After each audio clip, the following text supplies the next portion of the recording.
Just a bloke in a bar.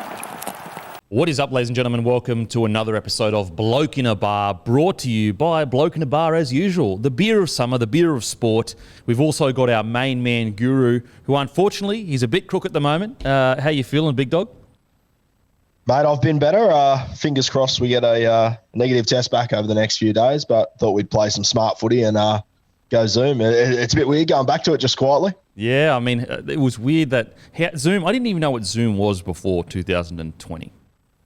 And now it's like part of our lexicon as a society is like, I'll just Zoom you.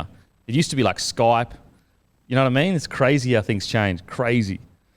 But anyway, hopefully the big fella is all good. If not, I mean, we're all bound to get it eventually. Fuck, we can't avoid it. But we've got our 12 stores. Beautiful beers to pick up at these 12 stores. We've got Loca Liquor, Piermont, Porter's Liquor Glebe, Tats Hotel Inverell, Norris Park IGA, Mo Bottle Mart Victoria, Norfolk Island Liquor Bond, Yandina Hotel on tap. It's on tap at Yandina Hotel in Sunny Coast, Central Tavern Caloundra West, Liquor Legends Forest Hill, Beach House Hotel Hervey Bay, Hotel Stradbroke, Yamba Liquor, and I think Britannia in Sunshine Coast. I actually popped in there. I think it's called Britannia. I could be wrong. But I popped in there and I actually bought a case of my own beer from that store. A lovely lady at the counter that served me, so thank you very much for that. Britannia in Sunshine Coast. And also, speaking of not feeling the best, the big fella, Frank Pritchard, unfortunately went to hospital. I was going to put a post up, but these things are so sensitive. I don't know. You don't know whether they would want it up or they wouldn't want it up, but it seems to have hit mainstream media. Went to hospital with some complications from COVID. From what we're being told from Gus, he's out of hospital now. Still not in the best condition, but he's out of hospital. So just want to send our best wishes out to Frank Pritchard. I mean, you know, it's really scary when you see that. Like you almost to imagine a guy like Frank Pritchard. We all grew up, absolutely loved watching him play with his massive offloads, his edge running. To think that such a man mountain could be hit so hard it's scary. It's kind of brings everything back into focus. So sending our absolute best wishes to the big fella. We hope you get better, and I'm sure he'll make a full recovery. So, but now what we wanted to do today is we wanted to go through the top 10 moments. So we've got Matty to put his top 10 moments together. We got the great Guru to put his 10 best moments together from 2021. And what I love about this is it seems a bit cliche, you know, let's put the top 10 moments together, and everyone does that at the end of the year. But in a podcast form, it's actually really interesting I want to go back and talk about it, because when things happen in the moment, sometimes you can have a different feel of how big it is or what happened. Once you get a bit away from it and the dust settles, your opinion can change on what has happened. So first of all, we'll start at number 10. Matty's number 10 moment was Ryan Papenhuyzen. For sure, mate. There's a couple of here that Sorry, you there? Yeah, you there? Yeah, start at 10 for the great Guru. Yeah, so number 10, we had Pappy scores 4 tries. Now, against this game against Brisbane, it was 6-0 in the 25th minute. At halftime, it was 24-6. Pappy scored all 24 points. Of course, he's the goal kicker for the Melbourne Storm as well. So, like, just unbelievable. And for those Supercoach players out there, you know, Brisbane wasn't travelling overly well. Everyone thought Pappy was going to explode, and good God, there were some nervous people out there in that 25th minute, and then all of a sudden he just went berserk. You know, his support play, Ryan Papenhuyzen, is just sensational, and it really did show. You know, his absolute best footy that night. He's a freak little Pappy. Yeah, absolutely, man. I mean, he was showing what he does best. You know what I mean? He is one of the best. Outside of Tedesco, I would say Tedesco is probably the best. I mean, we've got Tom Trbojevic now. But I'd still put Tedesco up as the best support player, but Ryan Papenhuyzen, he's a close second. I think it was also a real, I guess, wake-up call for the Broncos as well. You know, I mean, don't get me wrong, how many wake-up calls do the Broncos need? But it was also just a good example. It really drove home how far away the Broncos were from where they need to be a competitive side in the NRL. For them to have 4 tries put on like that and then go from 24 to 6, from 6-0 up, it was a real, like, a kind of kick in the guts of like, guys, this is just not good. That is not good enough in NRL. Mate, I remember this night in about the 20th minute, I I put up a post saying Craig Bellamy's going to lose his mind at halftime, and then, mate, within 10 minutes, I almost felt like deleting the thing. I was like, you look like an absolute muppet now. They're up by 18 all of a sudden, and as you said, mate, in the 20th minute, I was thinking, good God, Brisbane is doing well to hang in here. This is so impressive, and it went from being Brisbane is so impressive to 10 minutes later going, fuck, we're getting the same old Brisbane here. It was an unreal night. It was crazy. You know what it was is speaking to my brother's father-in-law, and he made a really good, I guess, we weren't talking about the Broncos versus Storm specifically, but we were talking about the difference in standard between first grade and reserve grade. And the difference really is that in reserve grade, you can get 20 minutes of first grade standard footy, but that's about it. And I think, and this is no disrespect to the Broncos players, I'm not sitting here saying, they're all just a bunch of reserve graders. It's more just because they're so young that a lot of those players probably would have spent an extra year or two in reserve grade before they made their first grade debut.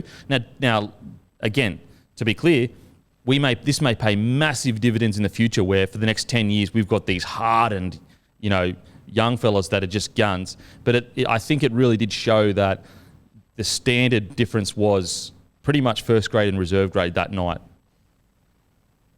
I think it genuinely is one of the more underappreciated things by people that, obviously you go and watch your park football and you can see the gap, but mate, the gap between reserve grade and first grade is massive as well. And I think it's something that people really do underappreciate. Yeah, absolutely. Because to be honest, like you could take the top four Q Cup sides, and they could maybe hang with a few NRL teams for the first 20 to 30 minutes. But after that, they just get blown off the park. And again, it's because they're inexperienced, it's because they're not training full-time, all that kind of stuff. But I just thought that night with the Storm, we really saw the cream of the crop against a team that is still developing, is still in the phase of, a few of these boys in a perfect world would be playing Q Cup, would be, really, I guess, sharpening their tools in Q Cup. So, yeah, that was a crazy night. To see that all unfold was absolutely, to see Pappy. Did he come back from injury again that night, or was that just before Magic Round when he got his head knock? I'm pretty sure that was before the head knock and everything. I'm pretty sure that this was reasonably early in the season. But, to me, it also just showed that in the NRL, if you clock off for 3 minutes, you can lose an 80-minute game of football. Yep. It can just go straight away, especially if you're playing one of these top-tier sides. If you're not playing the full 80, you can get yourself into some serious barney very quickly. Absolutely. And when you're a young side like the Broncos are, like clawing back is a very hard thing to do. Once you get broken like that. And I think another thing as well I guess I'm being pretty biased because I'm talking from the Broncos perspective is I feel like the Broncos team at the start of the season would allow that to happen. I think by the end of the season, the Broncos wouldn't have allowed that to happen. I think we actually would have found, like, Storm would have still won, but I think it would have been quite a close encounter because the maturity that, when you take that one game of that just absolute lapse in judgment for 10 minutes, I don't see that as bad. Like, I don't see them doing that by round 24. I saw them as a team that still wasn't where they needed to be, but they had some fight in them. They had some real gall. They were taking Penrith Panthers to the wire. They were taking the Roosters to the wire. By the end of the season. Again, we need to be better than just taking teams to the wire, but it's still an improvement as to where we were at the start of the year. And now you throw in an Adam Reynolds into the piece but for me, the best thing about Adam Reynolds is that he'll be the guy that talks behind the goalpost. Yeah. Once Pappy scored his second try, there was a moment there where it could have gone either way. Unfortunately, it went the wrong way for Brisbane, but having a guy like Reynolds now who can just get you to where you need to be, get you to your kick and just start to get back in the grind, it's going to be massive for them, mate. Yourself and Broncos fans, based on what you saw at the end of this last season, and based on the guys that have walked in there, it's exciting times, mate. Oh, absolutely, and you're totally right with Reynolds, like behind the goalpost, but also behind the goalpost in saying, let's say they score those 2 tries, Reynolds will be going, okay, everyone shut the fuck up. You follow me now. I'm going to take control of this team, and he would literally just go hit up, kick. Boys, we're defending a set for our lives. This next set is for our lives. Whereas before, we didn't really have an older player that had the experience to be able to go, everyone shut up. This is what we're doing. And let's all buy in. So you're totally right. I think if you had a Reynolds and a Catewell in that Broncos side in that moment where Pappy has just torn us apart, I think that we probably leaked 2 tries, and then after that we glue everything together. Reynolds slows the pace of the game down, gets the ball out, so that we can regather ourselves. Whereas, when you look at that game, when Pappy scored 4 tries, we didn't have a guy experienced enough to go, what do we need to do here? We need to upset their rhythm. We need to get them stopped. Let's stop the game. Kick the fucking ball dead if we have to. Kick it out. Let's just stop the games instead of this getting in the... We don't want to get into this flow with them because clearly their flow is at a higher flow state than us. Yeah, for sure. I'm really excited for Brisbane heading into next year, mate. I think that the potential is just sky high there. Keep coming back to Adam Reynolds, but I just think he's going to be so good for them and such a great signing. You scored 4 tries yourself one day, didn't you? Yes, I did actually. That's why I kept talking about this because I just wanted to get this point. No, that's a joke. I didn't actually put this as 10. This is Matty's 10. So it's the best day ever because scoring tries, especially as a winger, you just know your job's done. You did your job. It's just, you can't explain it. It's just so good because every time you score another try, you're thinking, how can this get better? This is sick. How good is it? You know what I mean? It just keeps working for you. Papenhuyzen. It was interesting as well as at that time, people genuinely, and that's why I like talking about top 10 moments from earlier in the year.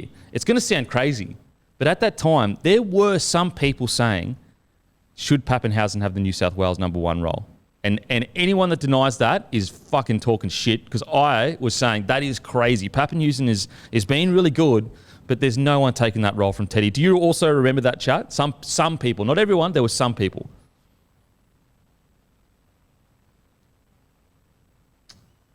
Games before this, he won a Clive Churchill medal, so he was putting himself right in the box seat, Pappy. I think if it wasn't for the head knocks and whatnot, I think he locks himself into the 14 jersey for New South Wales at minimum, realistically. It's a bit unfortunate how it's played out for Pappy and probably Victor Radley as well. I think they've both been very unlucky not to debut yet. Yeah, absolutely.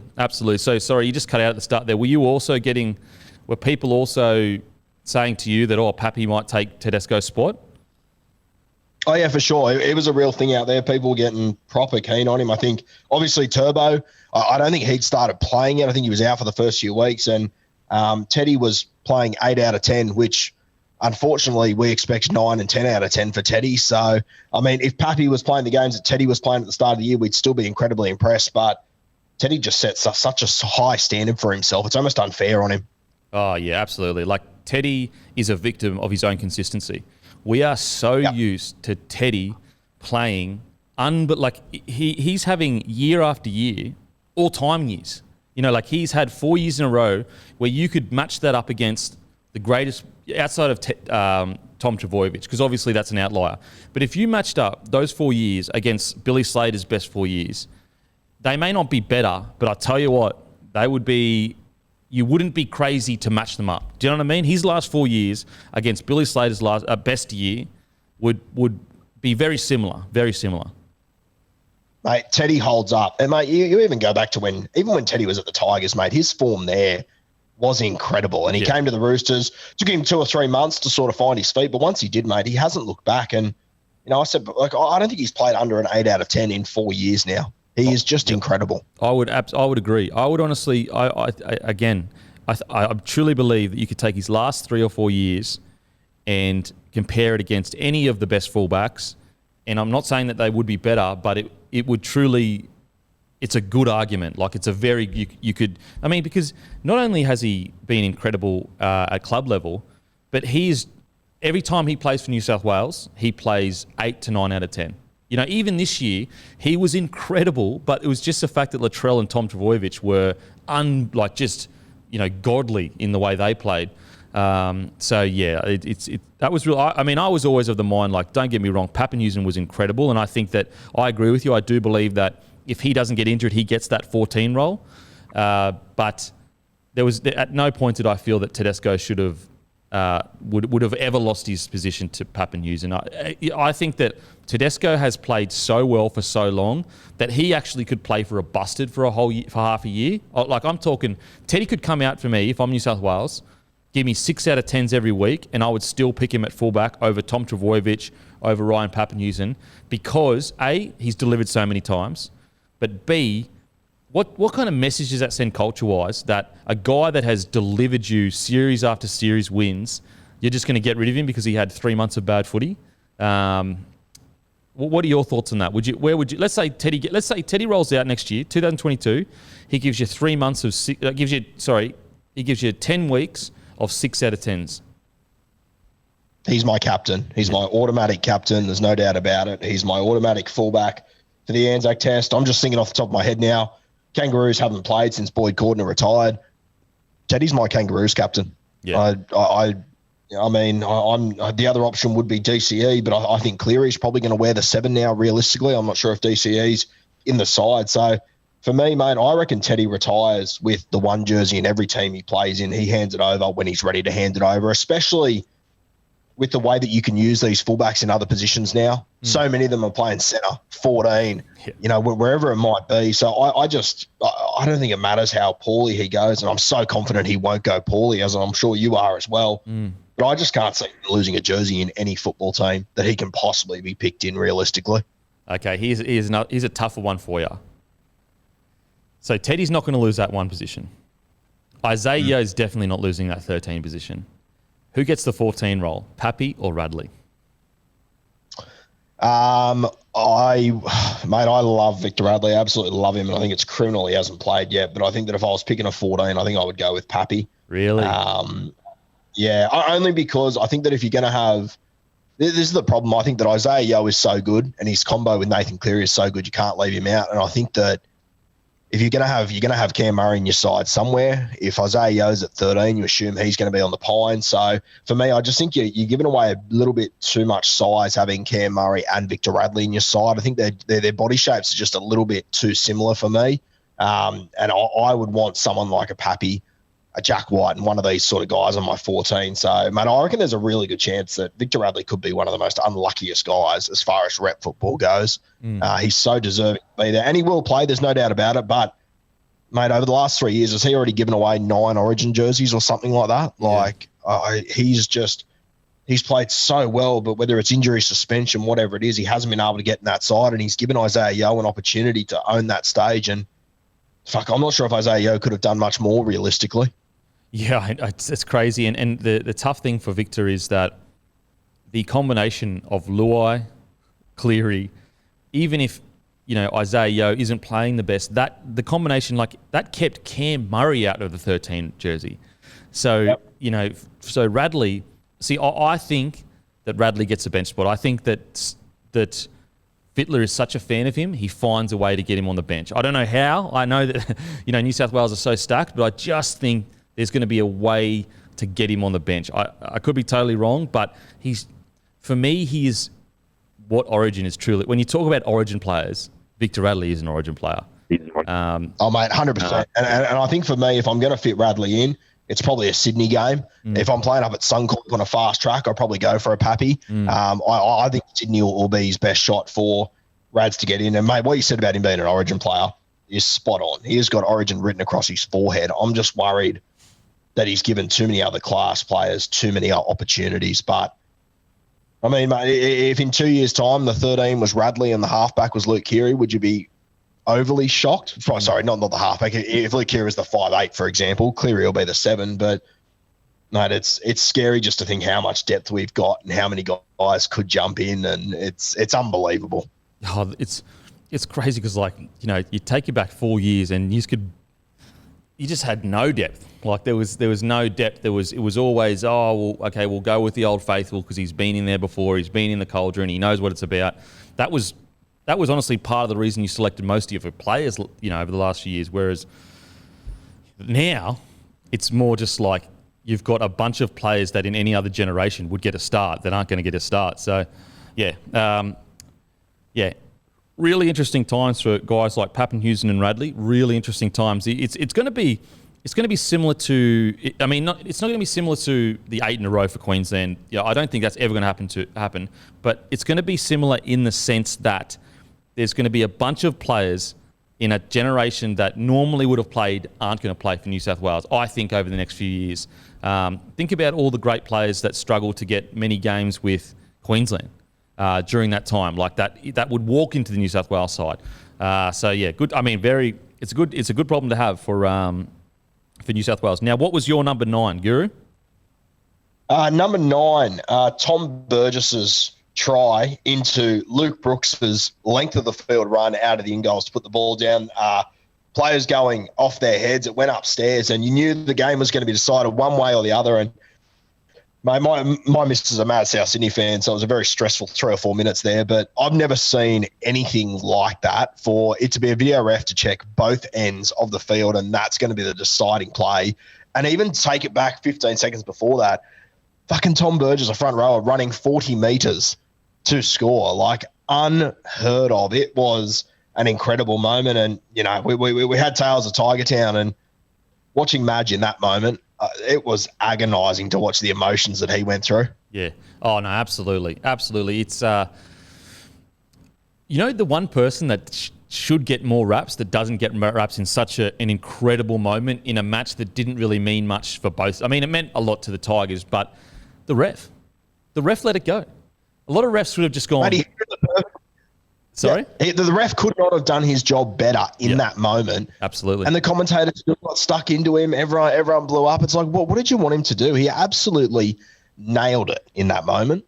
I mean, we wouldn't have that moment. If he had just gone if he hadn't, or he had have just gone knock on or not knock on, or just stop the play.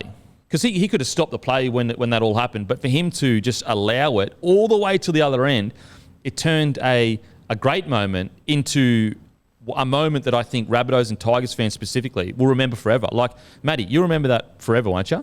Yeah, I was at the game. I was at the game in like the middle of the South fans, and we didn't know what was going on. Like, we were standing behind their famous photo, or not famous, but that photo of Josh Mansell looking so confused. Yeah. But we were all as confused as him. Yeah. But, it was such a thrill when it came up on the big screen and Tom Burgess put that ball down. Because we just assumed that he knocked it on. Yeah, and the the ref Tigers let had it go. won. So we thought it was gone. And then to get it back, it gives me goosebumps right now. I mean, and again, doesn't happen unless the ref has the wherewithal to go, look, I don't know whether it was knocked on. I'm going to allow things to just go, And mate, I think as well, it's something the referees that we overlook and we underappreciate. Mate, he's been running for 80 minutes himself. He's been keeping up with some of the best athletes in the world, and he had the brains in that moment to let it play out and see what happens. I mean, could you imagine if Tom Burgess did knock that on and he pulled Luke Brooks up on halfway to go upstairs to see if Tom Burgess knocked the ball on? I mean, like, it would just be chaos. I thought it was brilliant by him, and I don't think he got the compliments that he deserved. No, I totally agree. I think the ref deserves a lot of raps for that. If you can, maybe find out who the ref was so that we can say his name. Gerard Sutton. Oh, Gerard Sutton. Because I remember there's footage of him about to blow his whistle. Yep. I'll correct myself I'll look it up. I'll correct myself if I'm wrong, but I'm certain it was Gerard Sutton because he's about to blow his whistle, and then you're right. He had the brains to go, play on. Yeah, and also like the guts, because he's opened himself up to, massive blues. So, Tom Burgess made an incredible moment. Brooks made an incredible moment, but the ref allowed these things to happen. And I just think that refs is the worst setup ever, because the better you are as a ref, the less you're noticed. Whereas the worse you are as a ref, the better, the more you'll notice. So a good ref, no one notices. So when you're thinking back to who's a good ref, you can't remember because the games that they refed, you don't know who was reffing. Whereas when they make one mistake, you remember that. Yeah, and mate, I get people all the time complaining to me about refs that this one does this wrong, and I go, well, who do you want? And they've got no idea because they've got no idea which one of them do exactly what you're saying. It's a crazy thing, mate. I sort of think it's part of our culture in rugby league. We need to sort of try and shift a little bit realistically. Oh, I totally agree. Look, don't get me wrong. There's some refs that have made some shocking calls and had some shocking games where you're like questioning, like, what? How did that come about?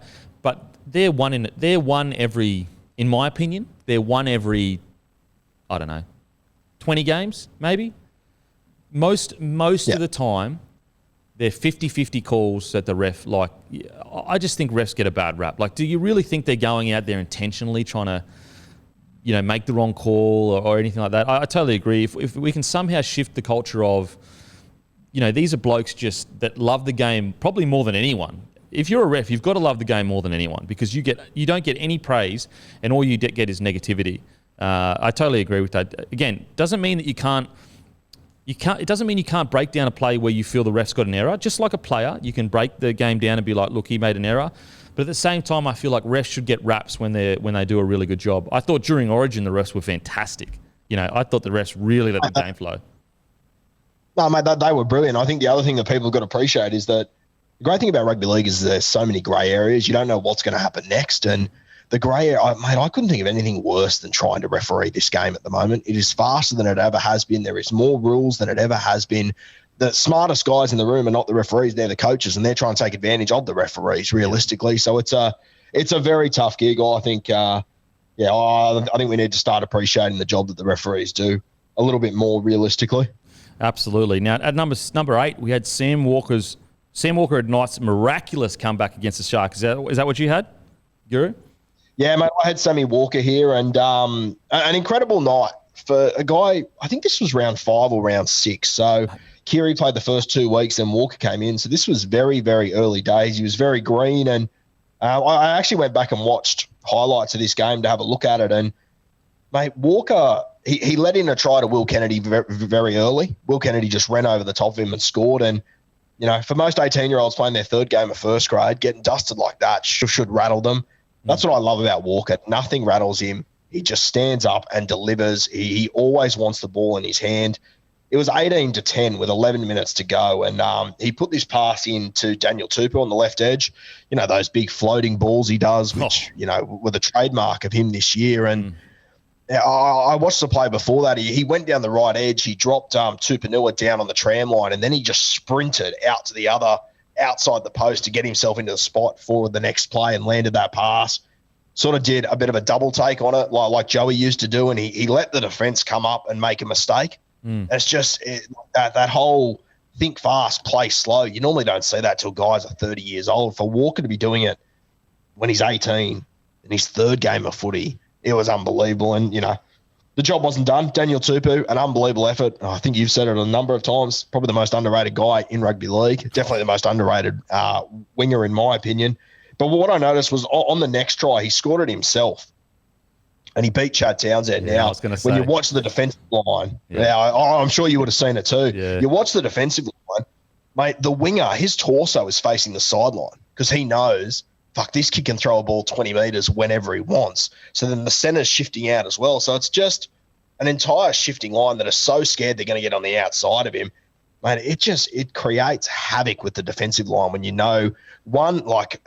all due respect to Sam Walker, probably every half in the game can throw that pass, but having the confidence to do it is just something else. And Walker's got the confidence to do it. So it shifts the whole defensive line. You saw Chad Townsend, he got sucked into the back rower, and then he just made a sprint for the sideline because he just thought that's sort of where the ball was going.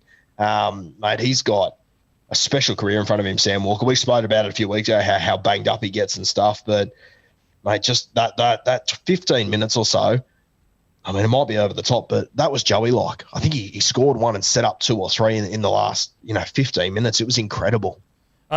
Look, I know people, when you say the word Joey, when you invoke his name, you immediately get pushback. I totally understand it. We don't want to have recency bias and start comparing players, and then the dust settles and we go, okay, maybe it wasn't. But I totally agree. I think that was Joey-like. That 20 minutes, there isn't many halves that could really, because that was the beauty of Joey. Like, he could just make things happen, just out of nothing, and he would be so deceptive with the ball. It sounds like the same. He would keep throwing the ball long, and then he'd hit this incredible short ball. And it was all about putting these thoughts in the defensive line's head of constantly being worried about the option that he's actually not going to take.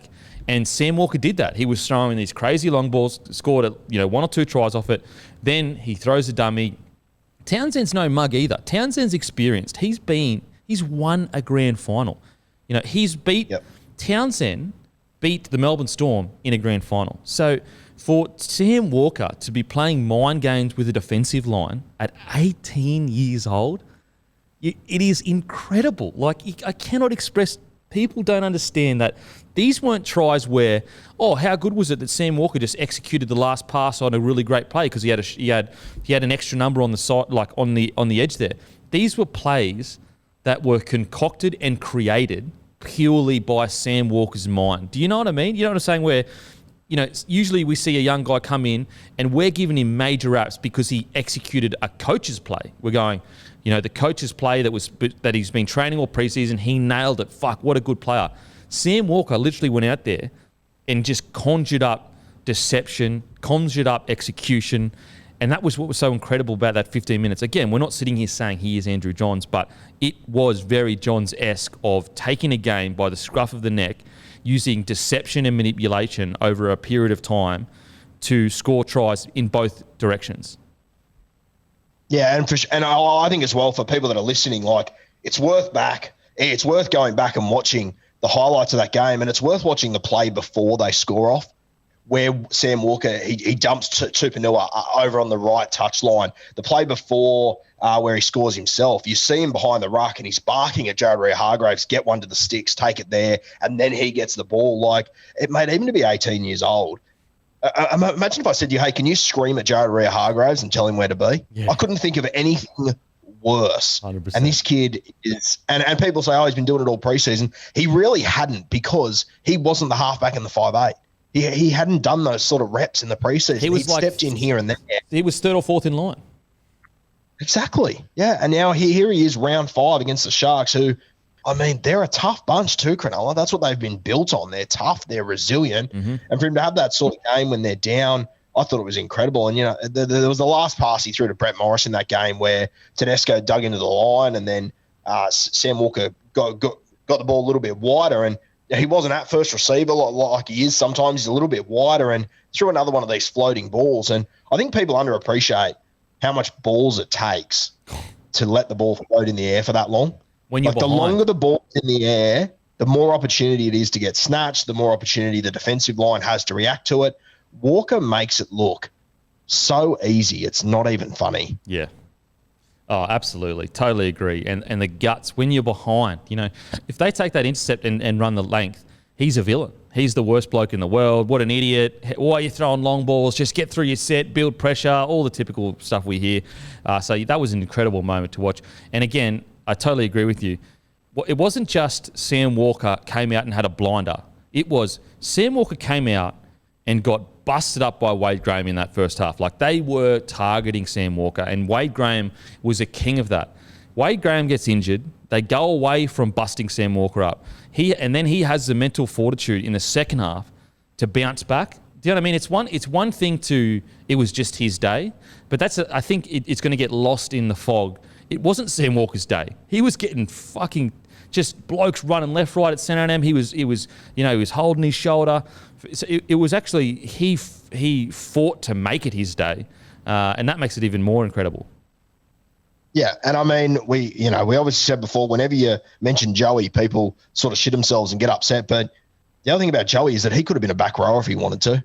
Yeah. Sam Walker's 79 kilos. True. Like, for him to be doing what he's doing is just incredible. And, he obviously went on to have a number of big moments throughout the season, but it definitely is that Cronulla game where he really did, announce himself on the big stage. We've heard about this kid for so long. There's been years where, last year, that's the other thing with Sam Walker that people underappreciate. Mate, the kid didn't play rugby league last year. Because of COVID, he did not play rugby league. Yeah. And now he's come out in his third game of first grade, and he's dissed it to the Cronulla Sharks. I mean, they won a premiership 4 or 5 years ago. They were a top 8 team the year before that. Yep. It's unbelievable. Now, the next we've got here is Parramatta and end Melbourne Storm's winning streak with a 22-10 victory. They go on to finish the season pretty well as Parramatta. So we've got some positive for the Parramatta fans. I feel like Eels fans do get a bit of flack for some reason, because they always finish in the top 5, and yet because they're on the edge of the powerhouses. They get the Eels have the expectation of a powerhouse without the same tools as a powerhouse. Do you know what I mean? They get the same pressure as a powerhouse.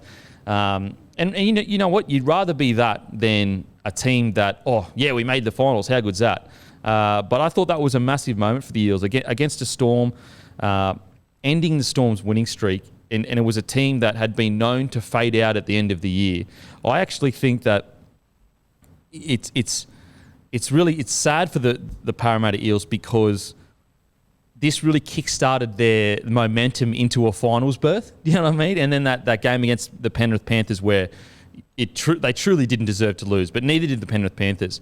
And this game against the Storm, I just think that would have given them enough confidence to really have cracked the Storm in the prelim final, and then they could have been in the grand final. What were your thoughts on this game where they broke the Storm's streak? Mate, I was very vocal during the season, especially when I was talking to you, that I just didn't think Parramatta had it in them to compete in the finals. Mate, we got to the end of this game and I sort of went, fuck, all right. You know, here we are. They're about to go on this tough run of teams. I think people forget how hard Parramatta's run home was into the finals. It was incredibly difficult.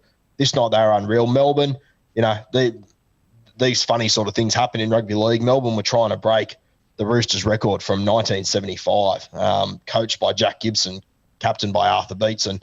Parramatta, they'd win a comp 5 years later, with Artie Beetson and coached by the great Jack Gibson as well. So it's funny how those little things happen in rugby league, beaten by Parramatta that night to not break that record. And, mate, I'll be honest with you, when I wrote this game down, because for me it was the game of the regular season, I straight away thought, geez, I remember Dylan Brown having a really good game that night. And then I went and checked the stats, and I mean, it was, 12 runs, it was 20 tackles and nothing else. And I was like, oh, mate, maybe I've got the game confused. I went back and watched it, and, mate, talking about what we were talking about with Dylan Brown the other night, it didn't show on stats, but, mate, he had a hand in 2 tries and he made 2 try-saving tackles that stopped tries in this game as well. They won by 12 points. He was worth about 20 points on this evening, but the way that we call try assists and line break assists in the modern game, he gets absolutely nothing for it. And then all of a sudden you look at the stat sheet at the end of the game and he's got duck eggs everywhere. But, mate, he had an absolute blinder that game, Dylan Brown. There's the second try they score, I think it's Hayes Dunster out on the left edge. The way that he manipulates Jerome Hughes and just sucks him in unbelievably, creates, a 3-on-2 for Clint Gutho with, granted, he has to ice still, but you get to the end of the game and Guthan's got a try assist, line break assist, mate. It's Dylan Brown that's created that. And I think that's quite often what gets overlooked when it comes to Dylan Brown as a footballer. He made 2 unbelievable tackles as well. There was one where I think it was Lume's going to score. Dylan Brown came from smack in the middle of the field. Ryan Papenhuyzen palmed him off under the dot on the 40-metre line, and then he made a tackle on the left touch line a metre out to stop a try. Like, I know people want to bag Dylan Brown. After we spoke about him the other day, I had people message me and say, "Oh, you're just fanboys because he's a cool guy." But, mate, if you want to see what Dylan Brown is about, go and watch this game from start to finish, and just watch him and the work he does. I know a lot of people are saying Dylan Brown's done. I think he's so far from it, it's not even funny. Oh, man. I mean, just to clear things up, guys, I don't give a fuck who's a cool guy and who's not a cool guy. If you think... Oh, exactly. It's ridiculous, yeah. If you think that my footy analyst is based on how fucking cool a bloke is, look, honestly, look down between your legs and punch yourself in the dick right now because you are a fucking moron. How cool someone is does not come into consideration on who I think is a good footy player. If you go... There's 2 parts to rugby league. Let me repeat that. There is 2 parts to rugby league, defence and attack. Dylan Brown is one of the best defensive 5'8" in the game. Can his attack use some work? Absolutely. Is he 21 years old? Yes. How many times was Nathan Cleary absolutely pizzled in the first few seasons of his career? He's not a big game player. He's never going to amount to his name. He's ruined the club by signing him and his dad. He was getting crucified. We fast forward a couple years. Now he is being praised as one of the best players we've seen in a very long time. I'm not sitting here saying that Dylan Brown will eventually be that. But you cannot tell me that he doesn't have the foundations at the very least to be a premier 5'8". He's got all the physical attributes. His defence is already at an elite level. So one part of his game is at an elite level. It's just his attack where it's all confidence, in my opinion. And also, we have to remember, footy's a team game. When you have such a dominant player in Mitch Moses and Clint Gutherson, and you're the guy in between them, where does Dylan Brown get time to shine when you've got Gutho and Clint? I mean, we saw how Gutho and Moses go on skits at each other on the field. Dylan Brown's in between. Like, do we forget? It's silly. It's so silly. Again, of course, you'd want him to have more try assists. I'm not sitting here saying that Dylan Brown can't improve. We were very clear, very, very clear, that we want to see more out of Dylan Brown next year. But yeah, he is an elite level defensive player that is finding his feet in first grade and finding his role. What is he going to bring to the Mitchell Moses, Clint Gutherson combination? Because make no mistake about it, that team is Mitch Moses and Clint Gutherson's team. Whatever they say goes.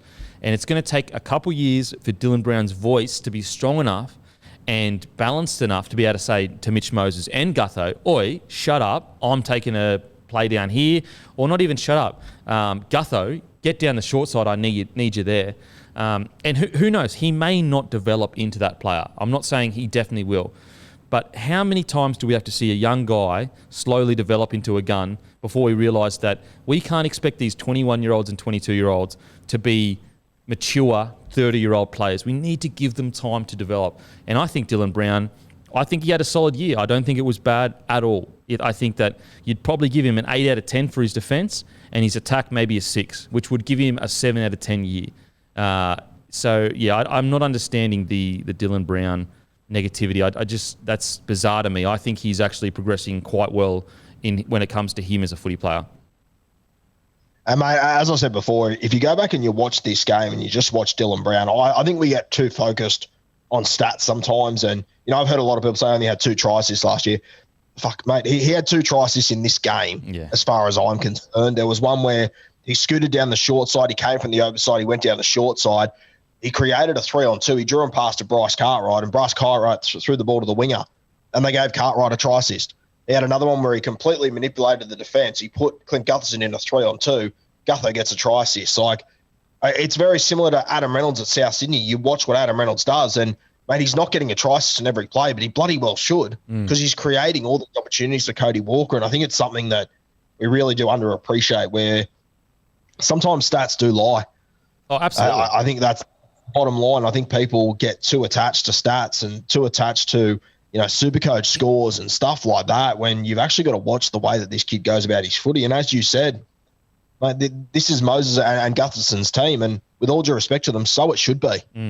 They're 27, 28. They're almost 30-year-old, you know, ball players in this team. It should be their team. It shouldn't be Dylan Brown's team. And, you know, I'm the same as you. I'm not saying Dylan Brown's going to turn into a Premier 7, but, you know, he might be a career 5'8", but there's nothing wrong with that. He has got supreme talent. And if you're doubting him, yeah, I think you're kidding yourself, to be honest with you. Yeah, I agree. I think you're setting the bar way too high for a 21-year. And also, are we forgetting that the Eels had the best year they've had since probably 2009? Like, yeah, it's the closest I've seen them go to win a premiership, in my opinion, since then. Yeah, yeah. I mean, it's bizarre. And so, look, I'm totally in the same boat as you. It's not to say that Dylan Brown will go on to be, you know, the next Brad Fittler or something like that. But it is to say, let's not get caught up in stats. When you watch Dylan Brown play defensively, he's so good. He's so strong in D. And he'll grow in attack. He'll find his slot in attack where he knows when to say to Mitchell Moses, I need you to do this for me, or get to here for me, or it's just going to take time. It has absolutely nothing to do with how cool he is. What do you think? I'm fucking 16 years old. Oh my God. Oh, that is really cool. I'm a fan. There's another play in this game where Moses takes down the left edge. They're about 10 metres out, and he puts in a kick, and he gets it all wrong. And Jerome Hughes catches it on the full, and you see Dylan Brown, he's chasing the kick. He actually runs past Jerome Hughes. He then tackles him back on halfway. Like, for him to run past him in 50 metres after he's turned and span and come back, for him to be there and make that tackle, there's so many things about Dylan Brown that we underappreciate. We are kind of repeating ourselves from last week, and I think people will apologise over the next few years. But, he's got so much to offer. There was another tackle in this one that stood out for me. Big Junior Paulo, he ran down Josh Addo-Carr. Oh, I remember that. Moment. Yeah, I remember that, actually. Mate, Junior Paulo, he is so mobile for how big he is. He's so mobile. Yeah. I'm glad they signed him, because fuck, they couldn't afford to lose a Junior Paulo. How do you think Yeah, go. I was just going to say, how do you think the Eels have navigated this off-season? You know, it was silly of them to have this many people coming off. They've managed to keep Gutho. They've managed to keep Moses, because Moses extended in the season, mid-season. They've managed to keep Junior Paulo. They've managed to keep Regan Campbell-Gillard. They've lost Papali'i, Marnie, Kafusi, and Stone for 2023. Yeah, look, I think the Reed Marnie one's a big loss. There's no doubt about that. I think the Ray Stone one, I could take it or leave it. The reality is, I don't think he's a 9 moving forward. I think he's a 13. You've got Nathan Brown there. So as much as I like Ray Stone, I think he's a great signing by the Dolphins. I don't think he's a huge loss for Parramatta as far as their squad goes.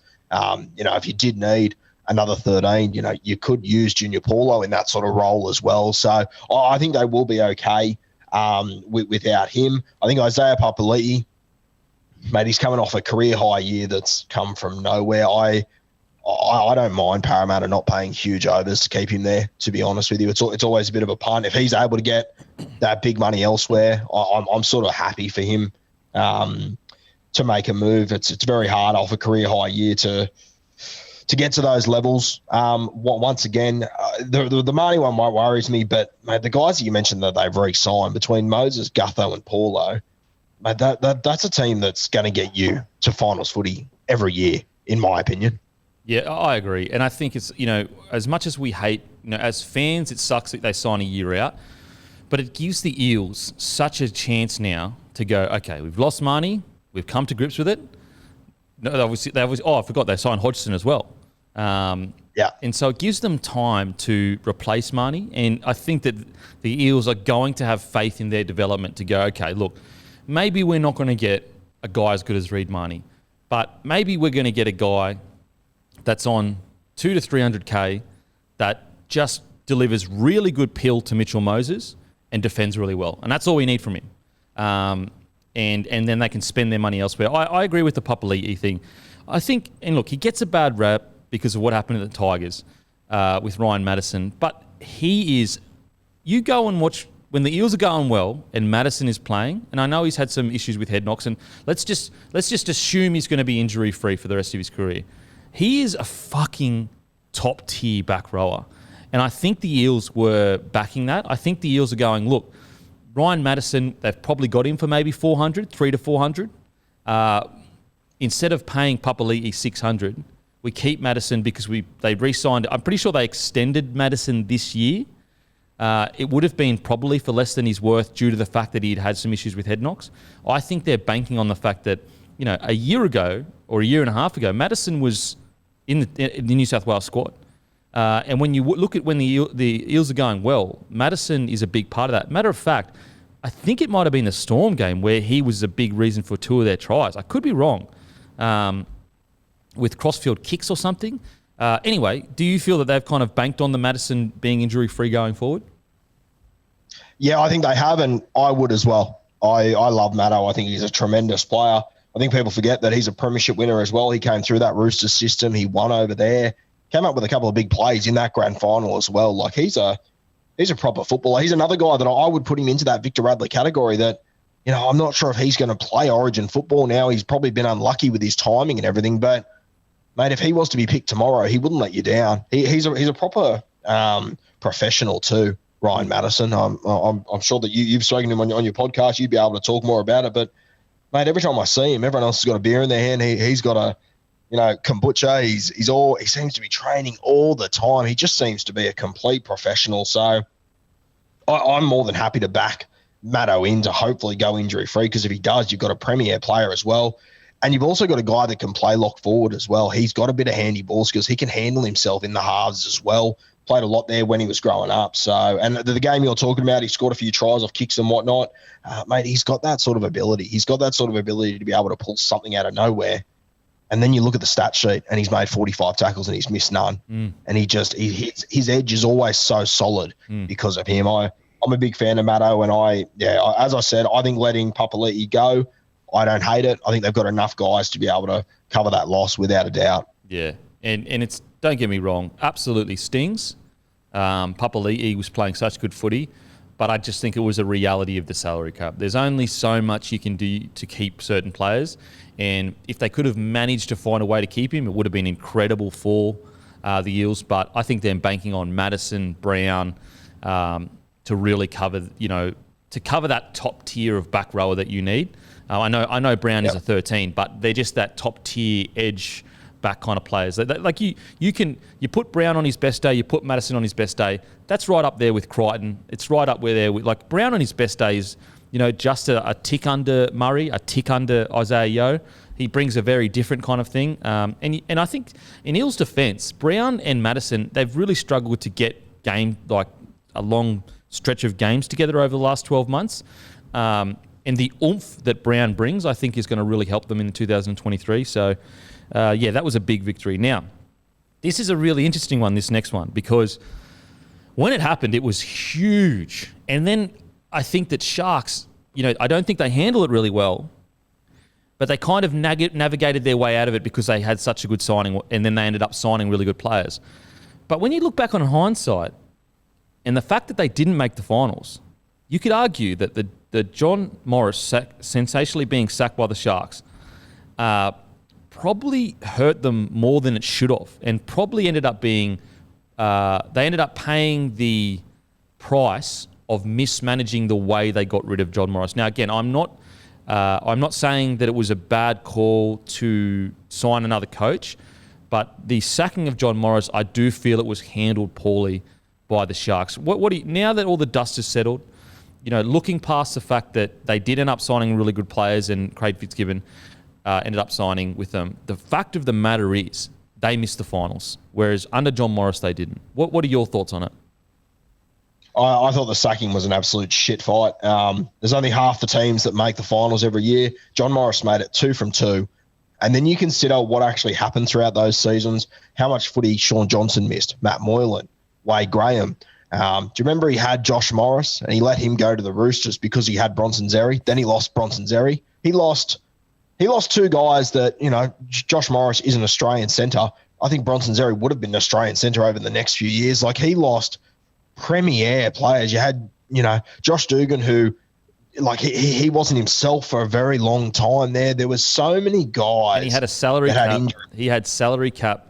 I think it was like $700K or something, or whatever the number was, due to the Flanagan situation. So he actually had less of a salary cap to work with because of this Flanagan situation. Yeah, Andrew Fafita, with all due respect to him, like obviously not the same player that he used to be as well. Like, he was the best front rower in rugby league 5 years ago.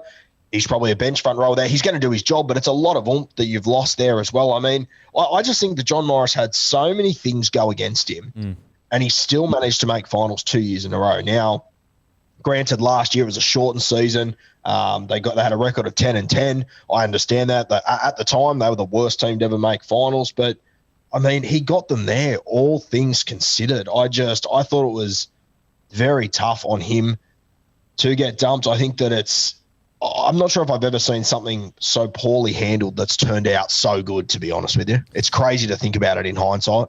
Yeah, I think the signings that they got and getting Fitzgibbon across there really, it was like a strong Band-Aid.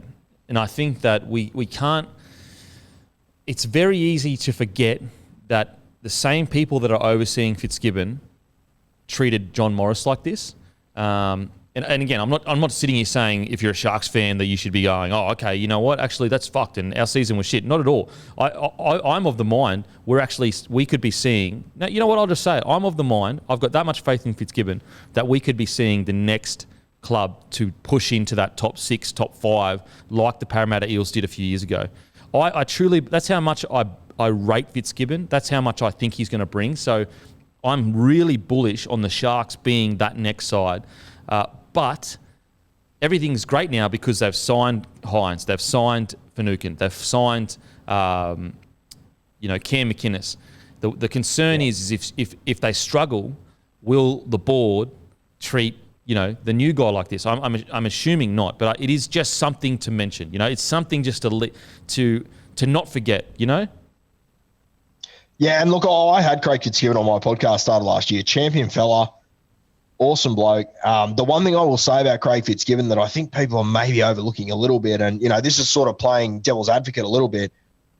Mate, Craig Fitzgibbon has been in that Rooster system for 20 years. He arrived there in, I think it was 2000. He's never left there. It's always been an extremely well-run system. He's been under Trent Robinson, the best coach in the game. I think it's sort of a bit like what we were talking about with the Bunnies coach. Like, you're under Wayne and you learn so many things, but there's probably already also so many things that you probably aren't able to grasp as well because they're just so used to going about their business. So I think it'll be interesting if the Sharks do struggle a little bit more than what we're anticipating, which I don't think they will.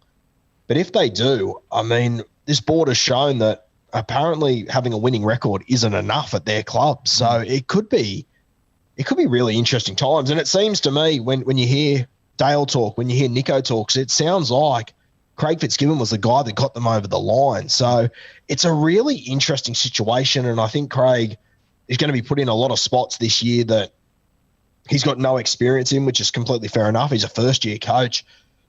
But I think they do need to be patient with this side. He's also coming from this Roosters team. He now doesn't have a halfback realistically. He's going to have to sort of makeshift his way through that. He's got Nico Hines coming in, who's a star, but he hasn't played with any of these blokes before. So there's going to be a lot of tests down there in Cronulla. I think that they are good enough to be a top 6 team. I've got them sort of penciled in at 6, 7, 8 for next year. I'm confident they make finals. I don't think they can win a comp, but if they get a few crucial injuries in the halves or if Nico Hines goes down, it could be really interesting times over there at Cronulla. Oh, absolutely. I've got next year, I've got incredible year. They finish 6th. Average year, they finish 8th and then 9th. So I've got them between 6th and 9th next year. But then the following 2 to 3 years with a guy like Finucane building the culture, if they can really... And that's where I'm really bullish on the Sharks because I feel Fitzgibbon has identified Finucane as that guy. And everyone knows that, like, Craig Bellamy, the GOAT coach essentially, or at least one of them, has Finucane as basically his main guy. Like, he rates him that highly. But you're right, it's going to be really interesting. And it brings up a really good point that I think we may have discussed it before. If not, it brings up a really good point that Adam O'Brien, the Knights coach, he went to the Knights. It's Adam O'Brien, isn't it? Correct? Yeah. So the Knights coach... AOB, yeah. Adam O'Brien, he was with the Storm, he was with the Roosters, and when he went to the Knights and things weren't clicking, you could see, like, his frustration in the press conferences. And he even actually came out a couple months later and said he was probably too harsh on his players in the press conference. And I think that it's a really good example, exactly what you were saying, is that you can't expect to go to the Knights and think it's going to be at the same standard as the Roosters. You've got to allow time for those standards to be built. And I think if there's one thing that you would be telling Craig Fitzgibbon going to this, and to be really clear, who the fuck am I to tell Craig Fitzgibbon anything? It's to be aware that all the little things that you're so used to, like when you rock up, there's all the young boys, they're all already doing extras, and the older boys have, they're doing passes with the rookies coming through, and they stayed back, and you didn't even have to say anything, and all the supplements are there ready to go, and all the staff are working at this crazy. I think that Fitzgibbon needs to be aware that maybe it's going to take a year or two to get to that point, or even maybe 3 years, where the culture is so good that everyday standards are the same as Roosters. Because let's be really clear here, all of the bottom teams, their standards, their everyday standards when it comes to training, when it comes to video sessions, aren't at the same level as your Roosters, as your Storms. And I think that Adam O'Brien maybe fell into that trap a little bit, expecting the boys maybe to be similar to what he was like at the Roosters and the Storm. And I agree with you. I think that just like the Knights need to be patient with Adam O'Brien, I think Craig needs to be patient with the Sharks. What are your thoughts on the comparison to the Knights?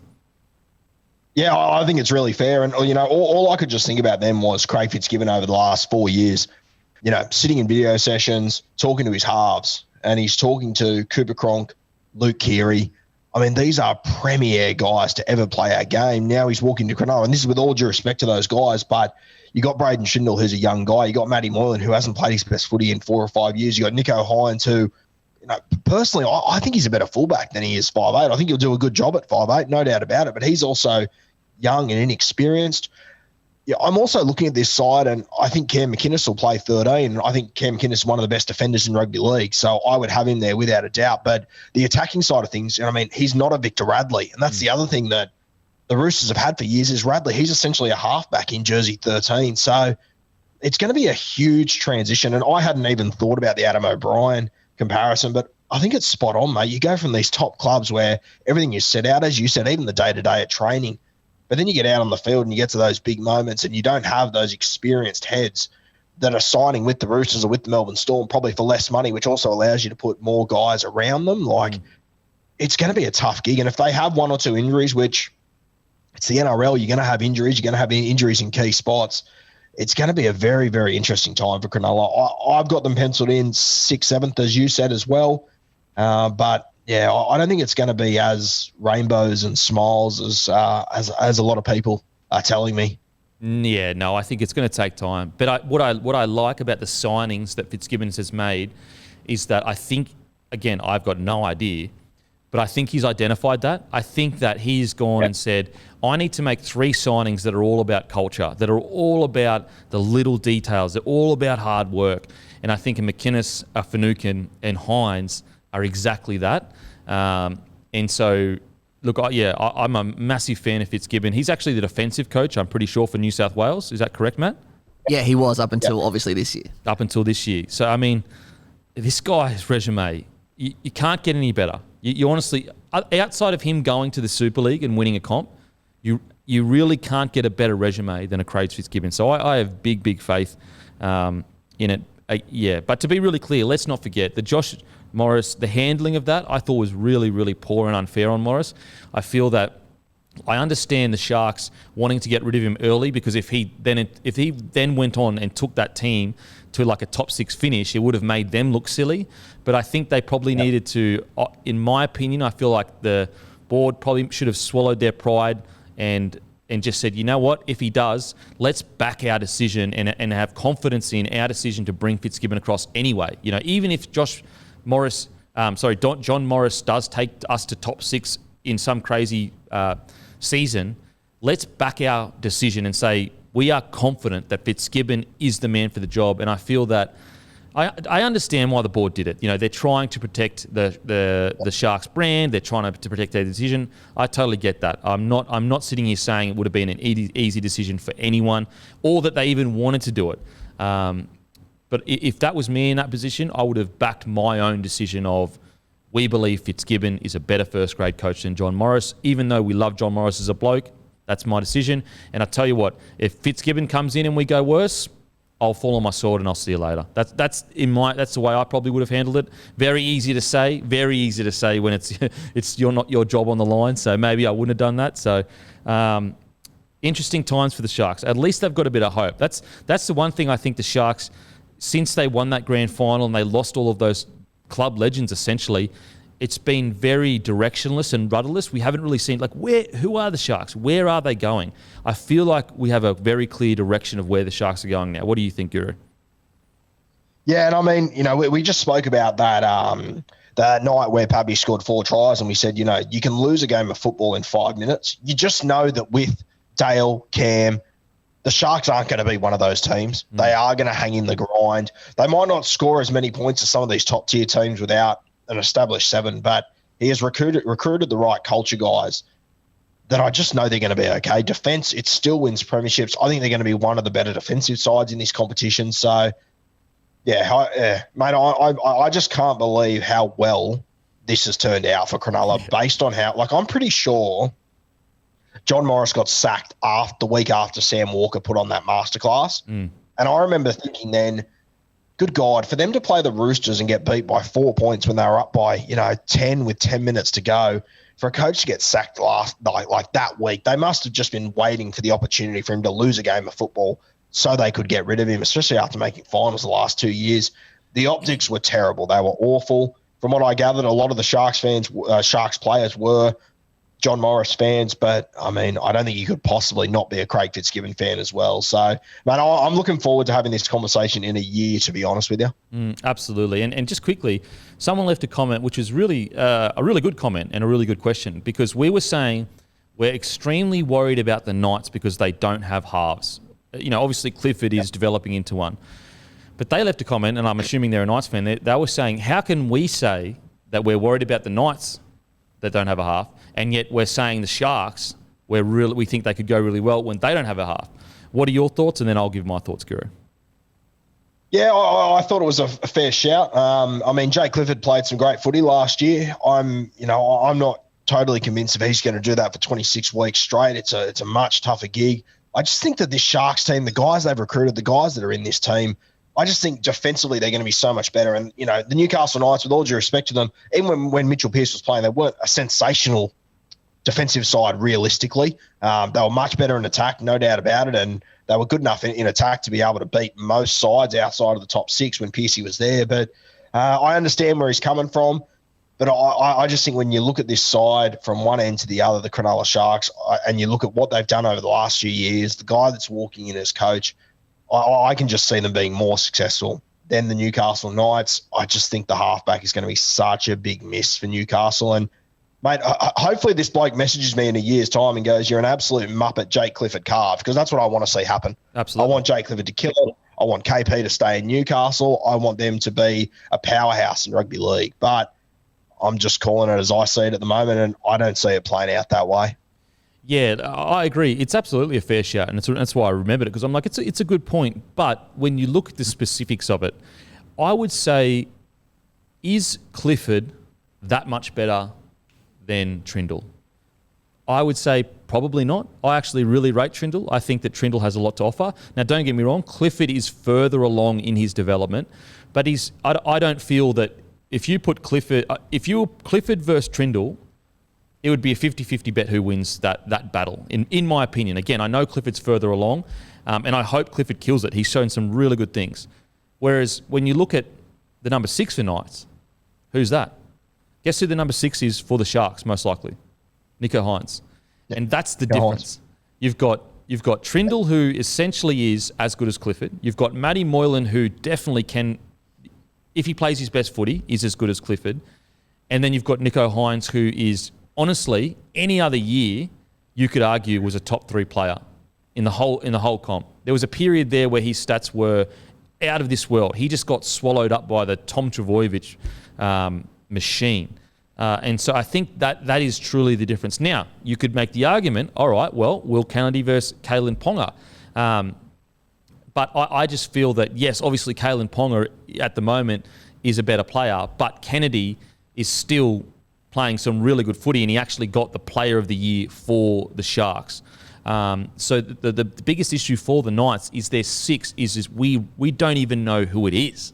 Is it Phoenix Cross? We have no idea. Yeah, and it'll be an unpopular opinion, and that's fine. You base it solely off 2021 form, mate. I think there's an argument that Will Kennedy potentially played better than KP last year. I thought Will Kennedy was unreal for Cronulla. To think that they just signed Nicho Hynes and there isn't even a conversation about him playing fullback, I think Will Kennedy is incredibly underrated in rugby league. You know what? It's a fair shout of what you just said, where to think Nicho Hynes isn't even considered a fullback. That's a really good point. I would say, I do believe Kalen Ponga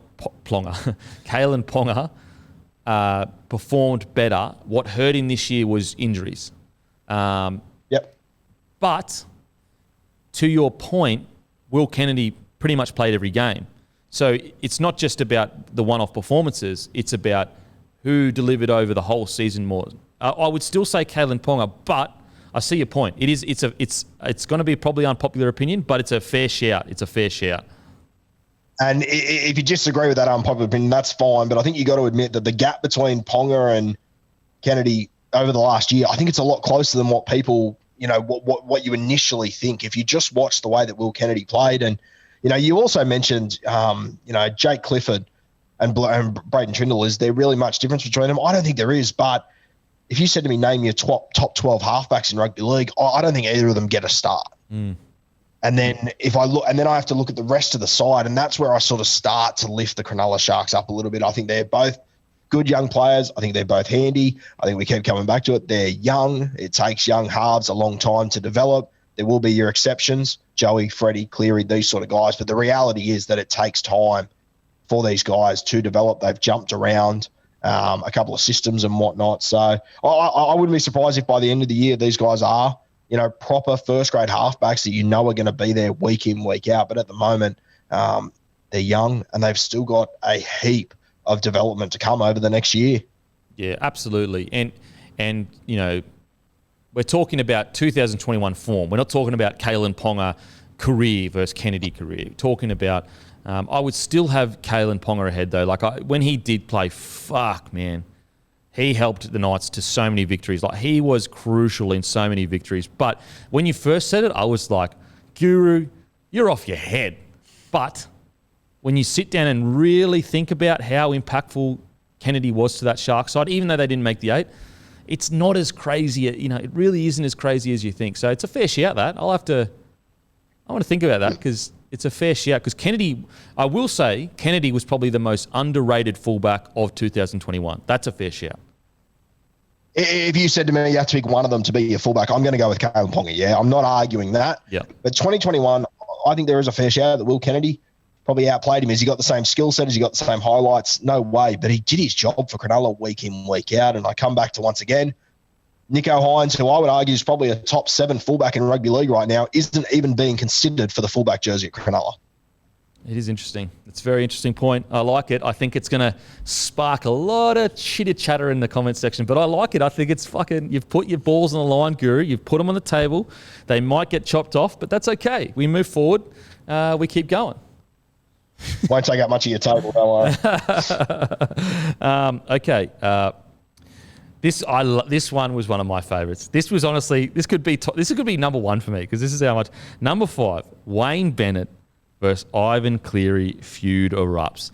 Now, during the feud, it was a clear win by Wayne Bennett. Wayne Bennett, the master, the guru, the big balls Bennett has done it again. He's manipulated the media. He's got his coach that's all rolled up against.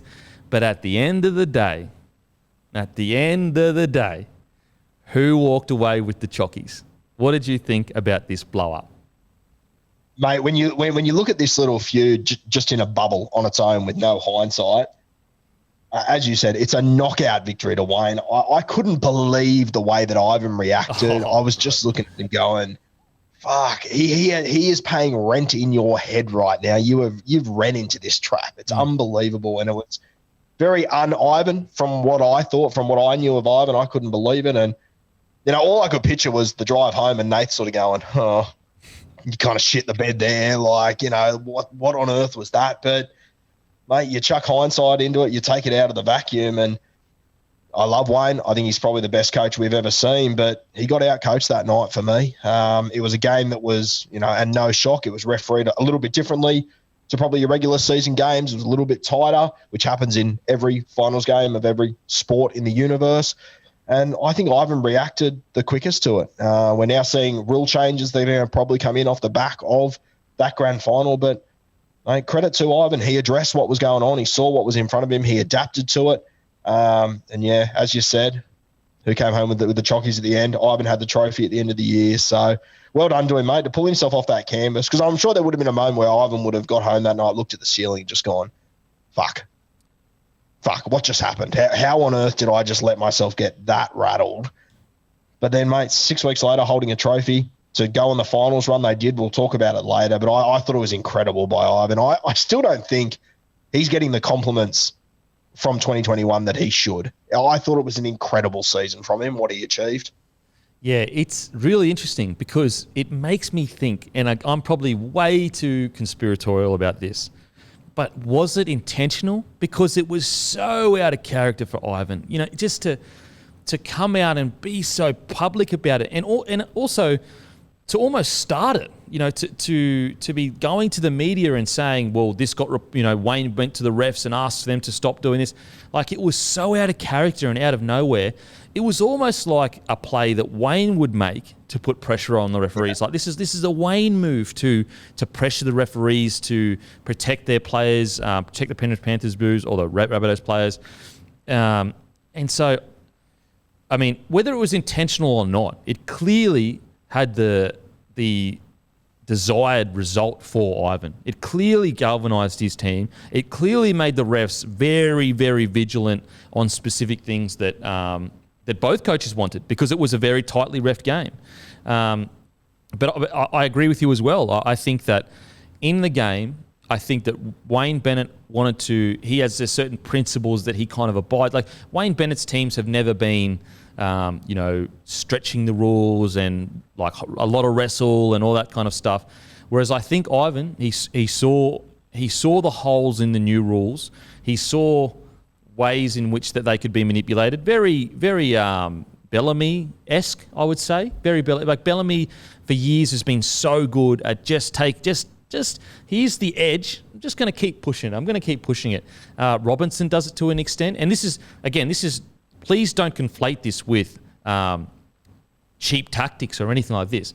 This is winners winning at all costs. And I think that Ivan was aware that if they laid in the ruck a little bit longer, we're willing to give away a few 6-agains just to feel how long can we lie on them? How long before, let's play a bit of game of chicken with the refs in a grand final. Will you blow the whistle and give a 6 again, or will you allow it to go? And I agree with you. I think in the grand final, you could probably say Ivan Cleary outcoached Wayne. But when you talk about the verbal sparring match, it was a 10-8 round KO. Oh, my God, I think he died in the ring kind of stuff. But Ivan Cleary on the night, he does not get enough raps for how he has turned that club around. He does not get enough raps for the fact that we've spoken about it with Nathan Cleary, but 2 years ago, they didn't have a single player that was best in position. That is a fact. That is a fact. Now they have multiple people that you could argue are best in position. And guess who the coach has been over the last 2 years? And guess who was the undercurrent reason for last year? Apparently it was Trent Barrett. Apparently Trent Barrett had come in and he was the reason why they were going so well. Trent Barrett leaves, they take another step, they go even better. Again, not to say that Trent Barrett didn't help, not to say that he wasn't good, but Ivan Cleary is not getting the raps that he deserves. And, mate, I think there's a fair argument. All anyone told you was that Trent Barrett was so good for their attack. And we got to the back end of the season and, with all due respect to Penrith, their attack was pretty bang average, but their defense was unbelievable. So, I had people say to me, the Panthers have a squad built for the modern rules. They wouldn't have won a comp 10 years ago. I'm going, bullshit. No Did you see the way they adapted? Yeah. They adapted in game. I mean, you said before that Penrith's mindset was, we'll see if you give a penalty.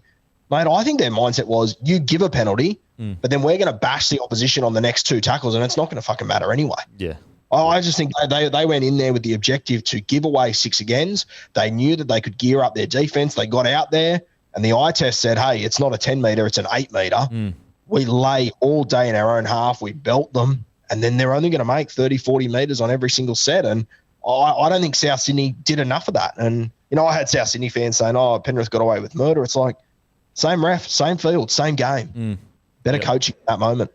And it's all about adapting. It's all about, if the ref is, allowing Penrith to lay on, well then, okay, you lay on and find ways, kick early. I think there was plenty of opportunities for Rabbitohs to win that game. It wasn't so poorly reffed that they were just reffed out of the game at all, in my opinion. Again, we have to look at it. How did they lose the game? It was from an intercept, to give credit to Rabbitohs, they also defended incredibly. I mean, this was not a blowout. This was not a blowout at all. This was a tit for tat. Who's going to break first? And the only real break, in quotation marks, was a cutout ball caught by one of the most genetically gifted tall athletes we have in the NRL. Anyone else on that wing, other than maybe Daniel Tupou, it goes over his head, and they probably score. And that was the difference. That was truly the difference. Yeah, mate, I've said a few times in the last few minutes that I think Ivan outcoached Wayne unbelievably. They won by 4 points. Yeah. I mean, there wasn't much. It was tight as it could have possibly been. It came down to an intercept. I mean, I was talking to Nathan Cleary a few weeks ago, and he said that, Stephen Crichton, he practices that sort of stuff, and that's all good and well, but there's, when you go for an intercept, you are going all chips in. I mean, if he doesn't take that ball, if he's a second later, mate, Cody Walker's a Clive Churchill medalist. He's the unluckiest guy to never win a Dally M medal this year. The narrative is complete, and all of a sudden, Ivan's a moron. It changes everything. It all comes down to that split-second moment, and that's where you want guys. You called him a genetic freak, and he is just something else, Stephen Crichton. He is unbelievable, and you want those guys in your teams that, South Sydney, they've got one of those guys, but he wasn't on the field, Latrell Mitchell. Yeah. And that can be the difference in these big games. Absolutely. I mean, you look at Trell, how many games has Trell saved and won and changed and a huge play? I mean, Greg Inglis was the king of it. The king of it. New South Wales were winning. They had us done. And then Greg Inglis would just make a play that only Greg Inglis could make.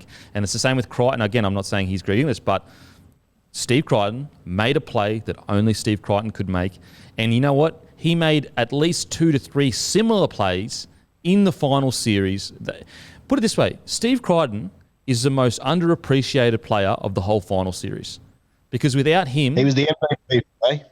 Without him, Parramatta Eels win that game. He had an intercept. He had try-saving tackles. Crichton made at least 3 plays in the final series that won the Penrith Panthers the game. And he did it in the grand final. Mate, he had a tackle in the prelim against Melbourne on Justin Olam that was unbelievable. He also came up with the first try there. It was a set play for Penrith. Yep. That Nathan Cleary knew all season. He was waiting for the moment to use it. And he took that moment, and I said to him on my podcast, is there a better bloke in the universe to kick to outside of Stephen Crichton? And he sort of said, mate, as long as the ball hit my foot, he was going to catch it. It didn't matter where it was going in that vicinity. He's just that sort of a guy. And mate, there is a moment in every single one of their wins in the finals where I think they lose it if Stephen Crichton isn't on the field. I totally agree. And it's that X factor. You could do nothing all game, but you'd pay him $500,000 a year just for those moments, just for those moments. So huge. It's that's why I love doing these top 10s, because like the Wayne Bennett, Ivan Cleary thing, we speak about it in time when it happens, and it was, oh my God, what is doing Ivan Cleary? Just don't say anything. It's getting worse. But at the end of the day, when the only thing that matters, it doesn't matter how cool you look, because we don't care about that here on Bloke In A Bar, how cool you are. We care about winning footy matches. And what do you know? Ivan Cleary won the footy match. Now, number 4, this is something that definitely got lost in the ether. Cameron Smith retires on the eve of the season. What were your thoughts on how that happened? Me personally, I absolutely loved it. You know why? Because he didn't dance to anyone else's beat. He didn't, give the media what they wanted, and he didn't go around like everyone was complaining. He's got to say this and he's got to say that. And yet he doesn't have to say anything. As long as the Storm and him are happy, and his own family's happy, that's all that matters. And Cam Smith went out exactly the way he wanted to go out. Mate, I thought it was one of the most underrated moments of the year when Cameron Smith took 10 footballs to a park with him and started kicking to corners. I just thought that was one of the greatest trolls of all time. The entire rugby league world is waiting to see what the GOAT's going to do. And just to take he knew he wasn't playing at that point. He knew he wasn't playing in November the year before. He goes down to the park with a heap of footies and kicks to corners. I just thought that was incredible. I think it's something, we talk about Taumalolo, how strong he is. We talk about, Tom Trbojevic, how strong, how fast he is. Mate, to his last day in rugby league, Cameron Smith was the smartest guy on and off the field. And I think it's an asset we don't give him enough credit for. Yeah. Oh, absolutely. Absolutely. I mean, and when you look at his career, it is absurd. His career is absurd. And absolutely no disrespect to any current Storm players. I think they would all admit this, but Storm probably win the comp if he still plays this year. That's how influential he is at 38. I had a Storm player say to me that they don't win 2020 if he's not there, and they win 2021 if he is there, about 2 weeks ago. Yeah, that's how good he is. And I just feel that, and this is to take nothing away from Penrith, absolutely not. This is more speaking about, and who knows? We could be totally wrong, and they get towed up by Penrith, and it's totally different. But if Cameron Smith plays this year, you know, it's a totally different. They in that semi-final, they just didn't look like the Storm. And if there was one player that could have gone, boys, what is doing? It's Cam Smith. That's how good he was at the end of his career. I think he probably went out playing the best footy we've ever seen from a player. I would say that, because even a guy like Billy Slater, when he went out, the tides were changing a bit. He'd gone through his injuries. He was still really good, but it was more, oh, wow, like Slater's still moving really well. But Tedesco was kind of entered the picture. Tom Trbojevic had some good years. Whereas a Cameron Smith, in his last game of footy, he was undoubtedly, by a country mile, the best 9 in the game. Mate, I would argue, I know Ryan Papenhuyzen got the Clive Churchill. I thought Cameron Smith was the best on the field, to be honest with you. Sports get paid out at a tough time. Yeah, yep. It was insane. I remember at the end of the game looking at it, and he was like $1.08 to get it. And funnily enough, 2017 was the exact same thing. He was $1.08. And they gave it to Billy Slater, I think, you know, because of the narrative and everything, which was fair enough. But mate, I was surprised, not saying that Pappy didn't deserve that. Clive, he played unbelievably. He came up with probably the biggest play in that game, that try that he scored off the scrum. But mate, I thought Cameron Smith was unbelievable. And when you consider that he was in his 18th year of first grade, the rules changed completely to make the game faster than it ever has been, and the oldest bloke on the field was still the most important bloke on the field. It's mind-boggling. It's Tom Brady-esque. It's exactly what it is. Absolutely. I totally agree. And the thing with the Cam Smith is, like, the Storm often get associated very strongly with the wrestle, and so did Cameron Smith. What I love about the new rules for his legacy is it drove home. No. The Storm aren't just these guys that are good at wrestle and they just managed to have a good dominant period.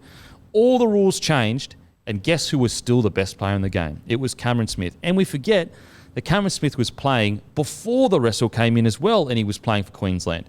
And I really think it helped his legacy that the rules did get changed, because it said, okay, even his most ardent people that dislike him have to admit he's the GOAT. You just have to admit. At the very least, put it this way, he's the only player, his position, he's the only player that is out and out the GOAT in his position. Every other position, there's a debate. Like, some people don't think Joey's the best 7 ever. They say Sterlo, or they might, you know what I mean? Some people don't think that Glenn Lazarus is the best front rower. There's a bit of argument. There is absolutely zero. There's not even a peep from people that hate Cameron Smith that wouldn't say he is the greatest 9 of all time. Would you agree? Do you agree he's the only player that is undoubtedly the GOAT in his position? Oh, without a doubt. I think that it's Cameron Smith, and there's a gap, and then you can throw together, you know, Danny Badiris, Benny Elias, Steve Walters. But I've never heard anyone really argue that any of those guys is better than Cam Smith. I think the other thing about the 2020 premiership is that, you know, people also want to say, oh, he always had Slater and Cronk. He didn't. He still got it done. He was 37 years old. He was playing. They didn't play a game in Melbourne for the last 16 weeks. He was living out of a suitcase. The more you think about what he achieved in that game, and mate, Penrith were red hot at the back end of that game. You know, people forget. I think Brandon Smith was sent from the field. I think Jerome Hughes might have got 10 in the bin as well. But it was a soccer team out there, and Cameron Smith just calmed it down. Took control of the moment.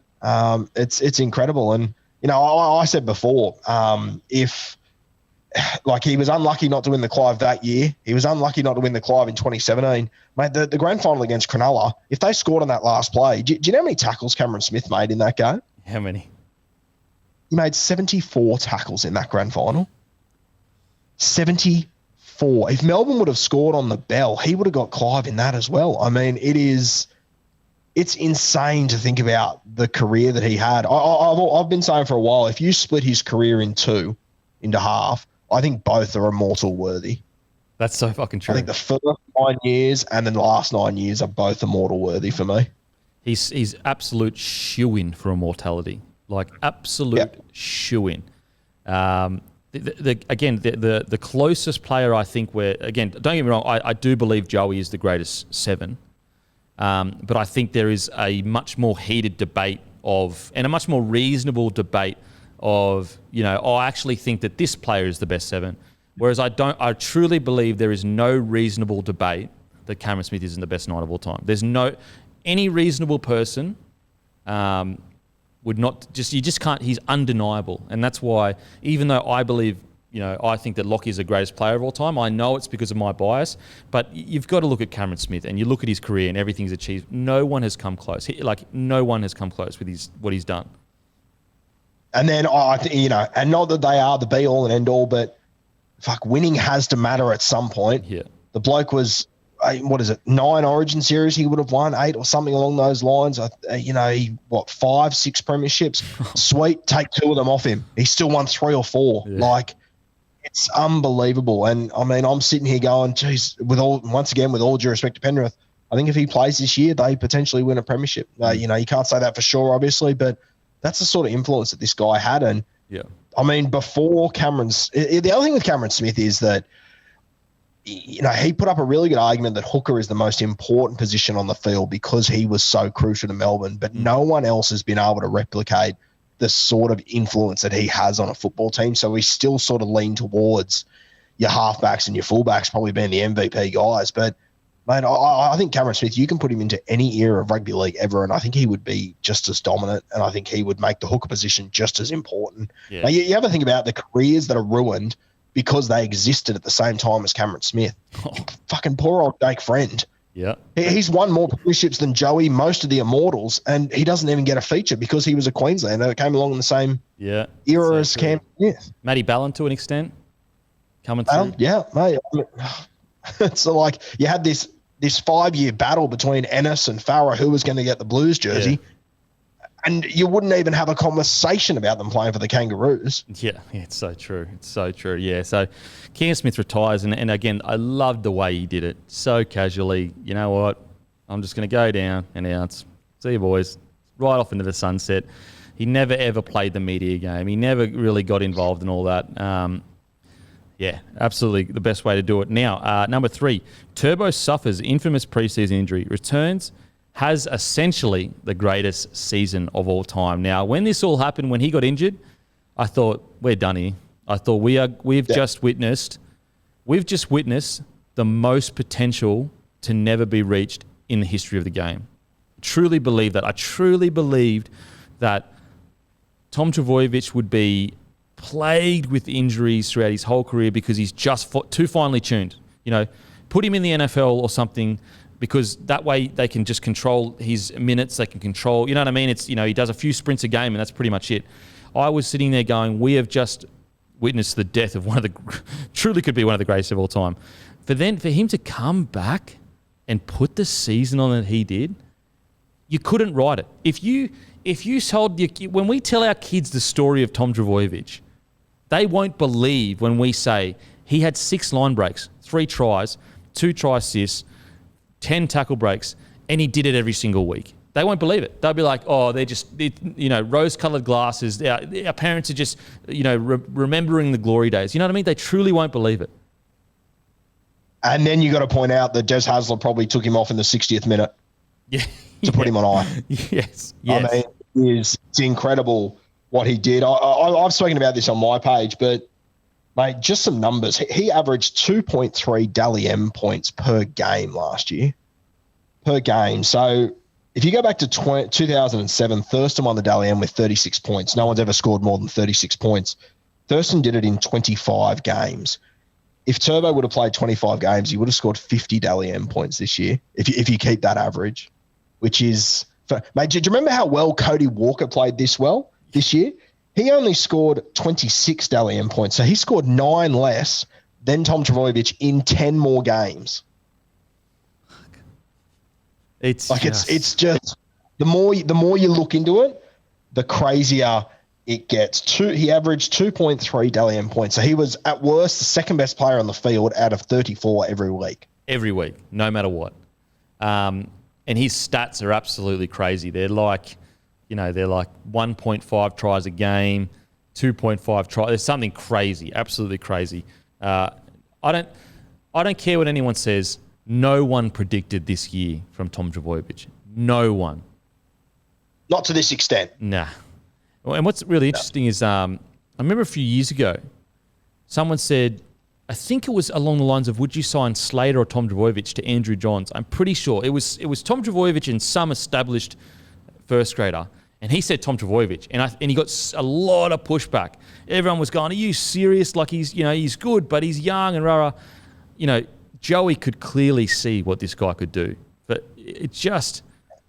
Even now when I think about the year that was, it still doesn't seem real. It's still that when you think about the dominance that he displayed and how it was like watching junior footy. It was like watching junior footy with the one team that has a gun that's going to end up playing NRL eventually, but we were watching it in NRL. And not only did he do it in NRL, he did it on the biggest stage in Origin as well. That game won from him. He went to Origin without a position and was still the best player on the... They put number 4 or 3 on his back, but he just did his own shit. I mean, it was, and then you cast your mind back, to the start of the season.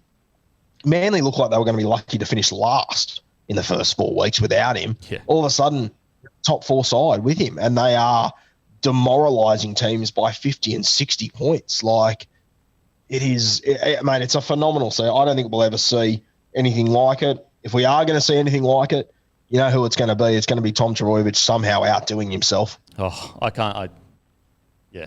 If that happens, you're totally right. At the start of the year, before he started playing, they were lucky if they weren't relegated. It was such poor footy, and it's shocking that the same blokes that were playing that footy played that crazy great footy for most of the season. You know what I mean? To think that same team, just with an extra player, could turn around and turn into the team that the Manly did turn into, and the team that they are now, it's absolutely incredible. Absolutely incredible. I remember during the season, I think I said that he has just as much impact on a team as any player ever, maybe even the same as Joey.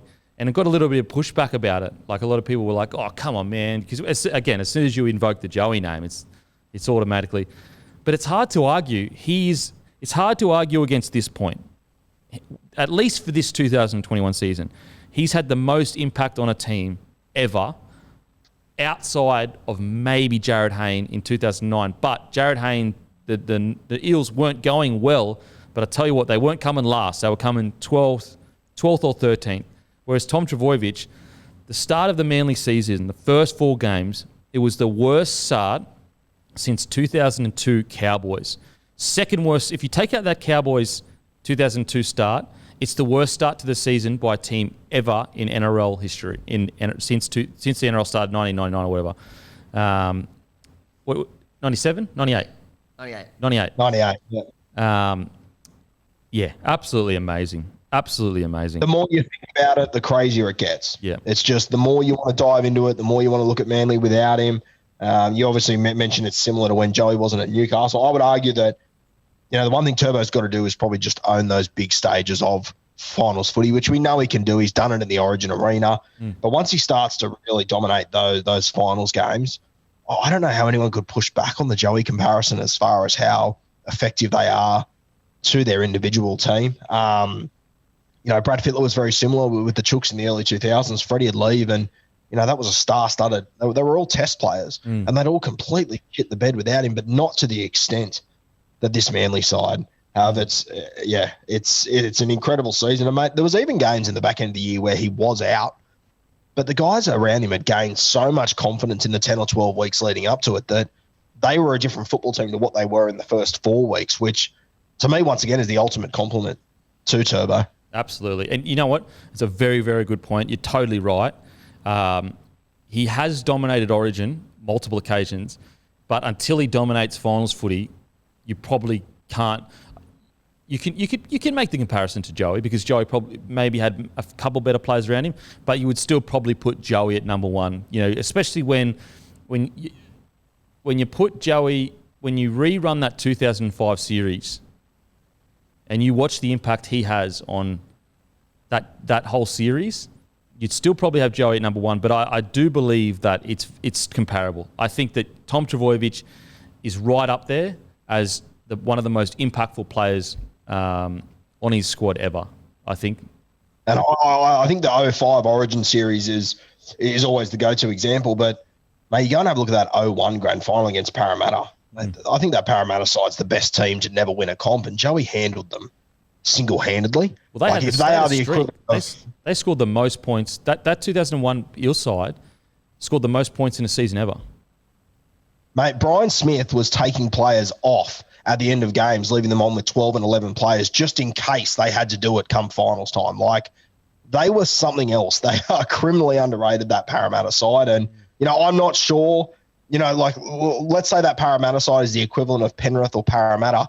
I'm not sure if Turbo could come out and lead 30-0 against one of those sides like Joey was capable of doing in a grand final. Once again, Turbo's still young. It's scary to think he's 24 years old. He might, if injuries hold out, he might have another decade to go, which is terrifying to think about. But, I mean, all he needs to do is take that next step in the finals, which I'm confident he will. I have no doubt whatsoever that he will.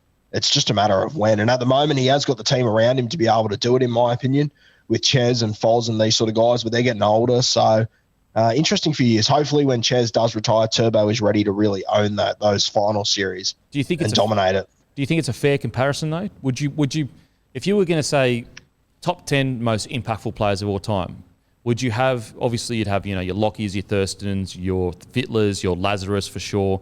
Would you have Tommy there, or you still want to see him do it in the finals?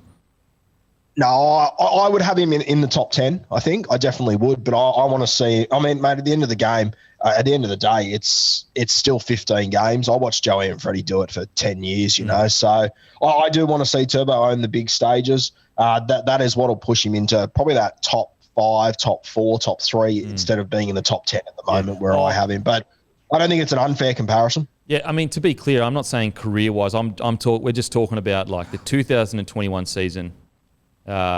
His impact on the team. He was a 40-point swing. He was literally a 40-point swing.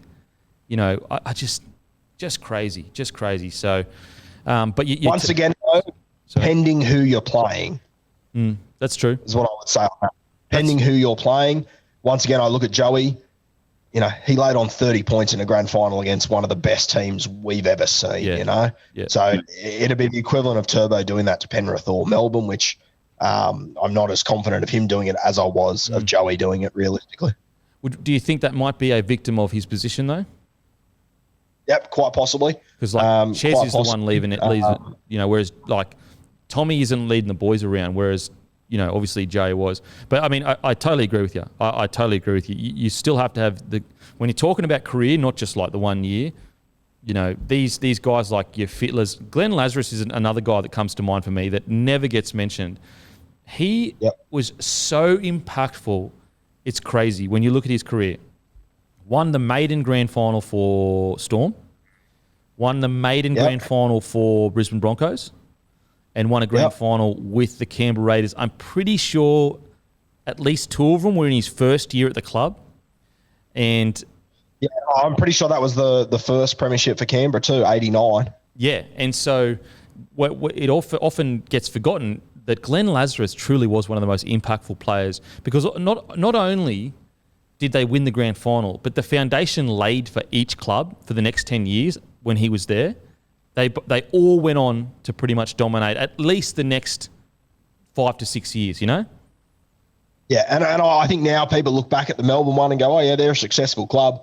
Mate, putting a rugby league team in Melbourne, absolute rugby league desert, for them to win a comp in their first 10 years, I think would have been impressive. Yeah. For them to do it in year 1, year 2, whatever it was, unbelievable. And it's great. And once again, you just said, is it because of the position Turbo plays? And I would argue, you know what? Fullback's still a pretty influential position. It might not be as much as halfback, but I'll tell you what, it's heaps more than fucking front row. Yeah. And this guy won a premiership everywhere he went. Yeah. Wayne Bennett dragged him everywhere he went, and then Chris Anderson looked at him and said, I need him to build this Melbourne side. Yeah. He's very underrated in that regard. I'd probably have him in my top 5 all time, influential players for sure. Yep. I'd probably have him as he would be number 1 most influential forward without a doubt, I'd say. I'd say without a doubt. I think when you consider the position he played, there could be a fair argument for him being the most influential, considering he wasn't a halfback, he wasn't a fullback. Yeah. I think you could make that argument realistically. Yeah. I probably wouldn't, but I think there's an argument there. Yeah, totally. What's crazy is the fact that it's, Tom had such an incredible year we can even talk about this.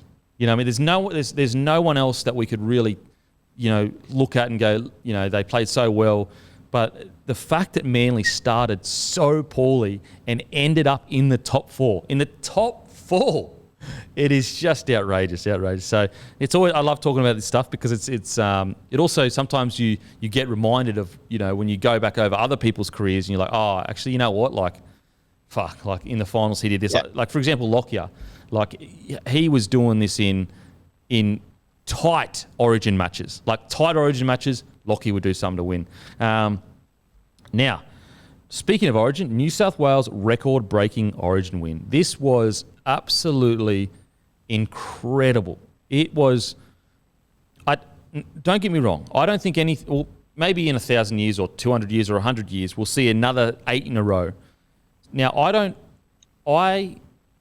don't think that people that compare this New South Wales side to the 8 in a row. I'm not talking about comparing them as in a squad over a period of time. But if you could take this side in a one-off match against the 8 in a row side, I truly believe it would be the highest quality footy we've ever seen. Yeah, I think that's a fair shout. I think that a lot of people were trying to compare them just baseline to that 8 in a row, which I thought was absolute horseshit personally. Insanity. Yeah, ridiculous. I mean, you consider this same New South Wales side, pretty much the same squad, couple of guys in and out. They lost a series 6 months before this against a Queensland team that probably featured 7 guys that aren't going to play Origin again, realistically, because they had so many injuries. They were down on their knees. So I can't put this team over that 8 in a row. But what you're saying, when you're being specific like that, I think it would be one hell of a matchup. I'd find it hard to bet against that Queensland team. As much as I would love to see New South Wales win, you got 4 Immortals in your spine. You got a GI floating around, Hodjo. Just an incredible side, you know. But this New South Wales side, they are very impressive. That game 1 ended up being played in Townsville, 50-6. 50 points in an Origin game was just unbelievable. Turbo, as I said, he didn't have a position. He was just playing footy. Latrell was absolutely on fire. I think the standout guy for me from this series, obviously we'll talk Turbo, Latrell, they're unreal. And I thought Tariq Sims, I wouldn't have picked him. I'm happy to admit it. I wouldn't have picked him. I agree. I wouldn't have even considered him, to be completely honest with you. But, mate, some of the shit that he came up with, there's a play early in game 1 where he gets the ball. New South Wales are getting pummeled in their own end. Turbo takes a hit up, he gets bent backwards. To'o takes a hit up, he gets bent backwards. And Sims takes a hit up and makes about 15 metres. And it flips the narrative completely. And it was in the first few minutes, but they were just rolling after that. I thought the pick of Tariq Sims by Freddie was just so special. He did a similar thing with Daniel Saifidi a few years ago. We all giggled, we all laughed. Sorry, is he a top 3 front row in our game right now? I think he is personally. So I think the Tariq Sims pass that he threw to Brian To'o, an incredible one there. To'o scoring 2 tries on debut. It was unbelievable to have such a shit fight and end up in Townsville. That's the other thing about this Origin series. New South Wales didn't play a game in Sydney. It's crazy. They did not play a game in Sydney, and they're arguably the most, I don't think they are, but you could argue that it's the most dominant Origin team you've ever seen. They didn't even get a home game. Well, look, again, when you compare them, like comparing us 8 in a row is ridiculous. But when you want to bring the specifics down and you go, okay, let's just compare one series or let's just compare one game. I truly believe it's one of the best outfits New South Wales has ever presented. Like when you compare the fact... Sorry? Yeah, no, I agree with what you're saying. I don't think any of the Queensland 8 in a row teams were as dominant as this one. Yeah. But I will say, I wonder how dominant that Queensland team would be under these rules. That's a good point. Be very interesting. Very interesting. I just think when the key for me is you've got Nathan Cleary coming into his own, and he's truly, when you look at his career, it is very comparable against the GOATs. Again, he doesn't mean he's going to be the GOAT, but it's very comparable. But when the key for me is when you've got Latrell Mitchell, Tom Trbojevic, and Tedesco in the same side, it does start looking like a team like Inglis, Slater, Hodges, or whoever it was in the other centre position. It's very comparable. When you start looking, again, I'm not saying it would be better than Queensland's. I still believe that the Queensland side had so many immortals in it that they would have found a way to win. They would have found a way to win the series. But I do believe it's arguably one of the top sides ever put together by New South Wales for at least just the one-off. Again, the key to a good side, a good Origin side, it's about, can you do it again? Can you do it again? Can you do it the next year? Can you keep those standards up? And that's what made the Queensland side so brilliant, is that every year they continue to do it. Whereas this New South Wales side, they've put together, they've won by a record margin. Now it's about, can they do it again? Can they turn up next year and do the same thing again? So in a one-off game, I do believe it would be one of the highest quality games we've ever seen. But yeah, compared to 8 in a row, it's all about the consistency with those boys. For me personally, I thought it was a real redemption arc for Latrell. I just thought that, the way that he got dropped and, the way it all went down and the huge outroar from all of it, the media, everything, for him to mature up and come back, and just even the way he spoke after the game. He was saying, I'm so lucky to be able to be playing with these boys. It's all about, him just talking. It's all about the other person. It's all about what he can do for the state and for his team. And I just thought it was one of the great redemption arcs and one of the great series. Like him in that first game, he was the one that broke Queensland open. It was his run that was outrageous, that just tore us apart. So it was an incredible win, absolutely incredible. And I think that this team will go down as one of the best assembled for a specific game. We still don't know whether they can continue. But if you're going through a cookbook and you're like, I want to put together all the recipe for greatness, I believe we're looking at the recipe for greatness. Now, just because you've got the recipe doesn't mean you're going to cook the right thing. It doesn't mean you're going to cook the best cake ever. But I tell you what, Brad Fittler, the work he's done behind the scenes over the last 10 to 5 years, they've assembled. They're just like, let's say 8 in a row's up here. They're down here still stirring the pot, still trying to work out what's happening. But I tell you, they've got everything they need. There's no real excuses. If they don't go on to win, the next 3 out of 4 series, or 4 out of 5, it will be because of errors that they made, in my opinion. Yeah, fair shout. I also think that there's a lot of guys in this Queensland team that are going to return, that are going to find. But I think we're scratching the surface of KP still. Yeah, absolutely. I think Munster could be about to do something special potentially as well. So yeah, like New South Wales is stacked with unbelievable players, but Queensland, mate, they're not sitting ducks over there. There is some serious talent coming through that Queensland system. If Queensland had only won 5 in a row, mate, I've got to tell you, I'd still be nervous if New South Wales are going to be able to match that, because I think people underappreciate how fucking hard it is to be able to win that many series in a row, to win 2 series in a row. Origin history tells us it's incredibly hard. If you don't have a Lewis, a Johns, a Fittler, it is a very, very tough gig to win any series back to back. Can I ask you this, as a Queensland fan supporter, are you more nervous about New South Wales now that Penrith have won a premiership, now that the spine has sort of gone to that next level? See that's the thing. I believe New South Wales have all the ingredients to be dominant, but I just don't think they have the same. You know what? Maybe they are missing the one ingredient. So I could be wrong, but I don't think they have the same foundations to utilise those ingredients. And what I mean by that is that Queensland always have a chip on their shoulder. They're the smallest state. Rugby league is all about New South Wales. New South Wales have all the teams in it. And so the reason why I have confidence that although New South Wales have the ingredients to be great, they still may drop a series here and there compared to Queensland is because of that. They just don't have that same...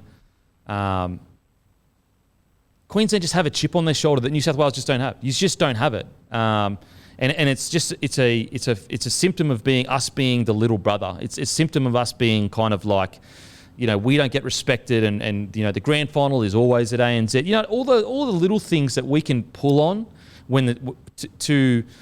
for example, when we won those 8 in a row, when we got into the 5th and 6th in a row, we weren't pulling on, they beat us last year, or they would have been pulling on things like, man, remember when, in the 80s we had to go and play for New South Wales and all of these little things. So I may have misspoke when I said that New South Wales. I don't know where I stand on it, because I do believe you have all the ingredients. You've got the players. You've got an extremely young squad. That your core is premiership winning now. Your coach is also relatively young, and they all seem to buy in. You've got a great system now set up in New South Wales. So you have all the ingredients, but will you utilise those ingredients the same way Queensland did? I don't know. And I think that Queensland just have a little bit extra to pull on sometimes that New South Wales don't. And I think another example is the series we won 6 months before this one, we were pulling on things that I feel like sometimes New South Wales just don't have access to because they don't have the same chip on their shoulder. Correct me if I'm wrong. Am I wrong? Or No, mate, I love the way you just spoke for like 4 minutes without really saying anything. And I think that's the beauty of Origin.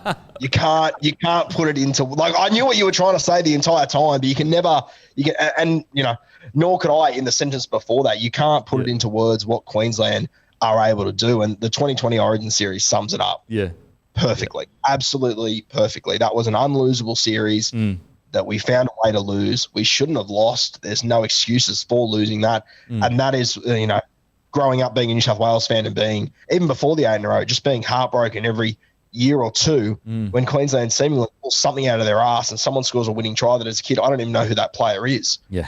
It's just Queensland is capable of doing it. And I'm not going to attempt to try and put it into words because I know I can't, but I'm confident that this New South Wales team doesn't go the 8 in a row, the 5 in a row, because I know Queensland will find a way at some point. I know there's too many quality players on the other side of that park that when they get their pants pulled down enough, they're going to stand up. And well, put it this way.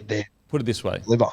Let's say New South Wales were in Queensland's shoes right now. They had some really good guys coming through, but Queensland had the same cattle that New South Wales have.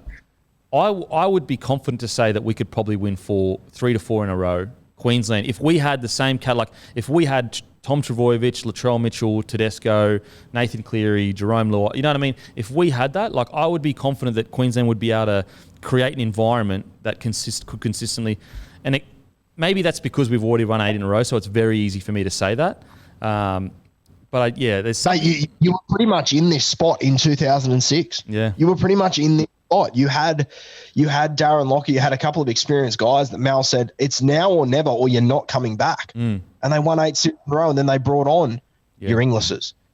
These sort of guys that just took it by storm. So once again, I know what you're trying to say, and I agree with you 100%. If the narrative was flipped and it was the other way around, I think New South Wales would struggle to get out of the hole that Queensland are in right now. But I'm confident that Queensland will find a way.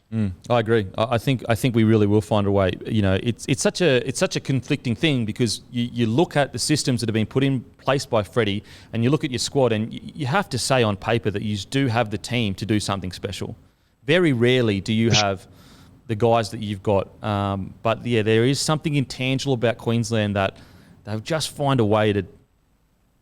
I can't put it into words, but they'll find a way to disrupt something. Whatever it is, they'll disrupt it, disrupt the flow of something in a game, in a series. And to be really, to be frank, we've still got guys like Sam Walker coming through. Kalen Ponga is 23, 24. Cam Munster is still only 27, 28. We got some absolute stars coming through. So it's not dire situation, but there is no denying right now, roster-wise, New South Wales depth is just out of this world. I mean, you've still got guys like Bradman Best, Zach Lomax, Katoni Staggs, Stephen Crichton. These guys can't get a crack. It's interesting times. I don't know what's going to happen. I think this is my final thoughts on it. New South Wales have the ingredients to do something great. Will they? I'm not sure. I think Queensland have that something special that will disrupt it, though. That's my take on the next few years. If New South Wales go on to win 3 in a row, I won't be super surprised, though. But I do believe Queensland have that special something just to jag a series here and there, just to get that, for example, 2020, just jagged it. And then all of a sudden your streak is broken and it's going to be really interesting. What I do love about it though, Origin is back in a big way. I think there was a period there for 10 to 12 years where a lot of New South Wales fans just checked out and were like, man, fuck this. Like even Queensland fans, I feel like kind of checked out. Whereas like going into this next Origin series, we're at the peak of like, who's going to win? It's just up in the air. And mate, as much as it kills me to say it as a New South Wales fan, absolutely kills me. To be honest with you, I think that if Cooper Cronk doesn't break his arm in game 1 of 2014, we win. It's probably 10 in a row. Yeah, I truly believe that. It was 6-0 when he left the field.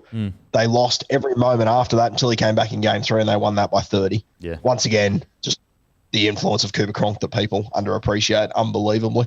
Yeah, absolutely. So yeah, I'm super interested. I don't know where my thoughts land on this because there's so many moving pieces. You look at things on paper and you'd go, man, this New South Wales truly can do something special. But then you can never discount this Queensland, intangible thing that Jags wins and Jags series. Now, sorry? I fucking hate it when you say Queensland thing and it's ridiculous, but I know exactly what you mean. I apologise for not having the fucking vocabulary to express it, but it's there. It's like everyone in New South Wales gets it too. We hear you say this and we're just like, you muppets, like you don't even have a word for it, but it beats us. Now, number one moment, Panthers win grand final after losing week 1 of the finals, playing 3 tough games against the Eels, Storm and South. Thoughts? Yeah, mate. 3 grand finals in a row for me. That was the sort of calibre of games that the Panthers had to play. It was funny. I remember the week they played Melbourne. I gave them no hope of winning that. But then in grand final week, I almost gave them no hope of losing the grand final. So I essentially gave them no hope of being there, but then I gave them no hope of losing it, which is a crazy turn of events for them to beat Melbourne in that game. And, I've had people message me over the last few months. Penrith had things go their way, and you know what? Yeah, they did. But you get breaks, and it's how you take advantage of those breaks that you get. And Penrith, they took advantage of each and every one of them, whether it was, the referees having a short 10 in the grand final. They took advantage of it. South Sydney could have taken advantage of that as well. They had the injuries to the 2 Melbourne Storm middles early. I mean, that's unlucky, but that shit happens. I mean, it is what it is. It's rugby league. Sometimes you're going to get little things go your way. You got to take advantage of them. Penrith did. I thought that grand final was a pretty even playing field. They just played better. They were smarter. They took advantage of what was on offer. And Nathan Cleary's just the standout for me. I was running over his Dally M numbers, and Dally M, it's not an exact science. It's not the best thing to go off. Obviously, I understand that, but mate, the last 2 years, he's scored 30 and 24 Dally M points in 18 games both seasons. So it's 36 games of football for 54 Dally M points. That means that over the last 2 years, he's gone at 1.5 Dally M points per game, which compared to Turbo isn't that impressive. But when Thurston won in 2007 with the most Dally M points ever, he was going at 1.4. Wow. So for 2 years, Cleary in regular season has been going better than what Thurston did, and he made 2 grand finals in that time. He won one of them and got a Clive Churchill. So, wow, it's just only numbers, but I mean, and yes, Dally M, it is not the exact science, but I mean, it's a fair whack of who's playing decent football. Yeah, absolutely, and the moment for Ivan Cleary putting the Clive Churchill over his son's head. After everything that he'd been through, making that extremely tough decision to turn his back on the Tigers and go back and coach his son. Even when he got there, they struggled and everyone said it was a bad decision to get rid of Anthony Griffin. How could they do this? Nathan Cleary, the club has invested too much in him. For him to just go, boom, Clive Churchill, premiership, absolutely incredible moment. The Penrith Panthers, I just love what they've brought to the game. They've brought a different energy. There's a different feel about them. They're fresh, they're fun, they're young. I love it. I absolutely love it. In the semi-final, I agree with you. I thought Storm would win and win comfortably against the Penrith Panthers. I didn't give them no chance, but the Storm had played so well all season and the Penrith Panthers just looked a bit shaky. I was thinking, against the Rabbitohs. I think they lost a couple of weeks before, and a week before really. And was it the week before? Anyway, no, they lost to the Bunnies in week 1. They then beat Para, and then they had to play Storm. Yeah, Melbourne. sorry. They looked shaky against Rabbitohs, and I was just like, I don't think they have it in them to beat a team like the Storm. And for them to gutsily grind that win out, absolutely incredible. I mean, what a year for Penrith. What a year for rugby league in the Western of Sydney. It's been a while since they've had much to celebrate out there, but it's been so good for the game. So good for the game. But that is us for the day, the great Guru. We are all done. Top 10 moments done. We will be back next week. Make sure to follow the Guru on Instagram at Rugby League Guru. We've also got Facebook, Rugby League Guru, and podcast Rugby League Guru on all good podcasting apps. Anything else, Guru? No, mate. Fingers crossed I got a voice next week. You might have done me in here just quietly. Yeah, apologies for that. But you're such a good bloke. You did it for us anyway. So make sure to grab a case of Bloke In A Bar. Beautiful beer of summer, the beer of sport. I mean, we're going deep into top 10 moments. Tell me another beer that's doing this kind of stuff. I don't see it. I don't see a beer loving sport as much as we. Grab a case of Bloke In A Bar. As usual, I'll go and fuck myself. Thank you.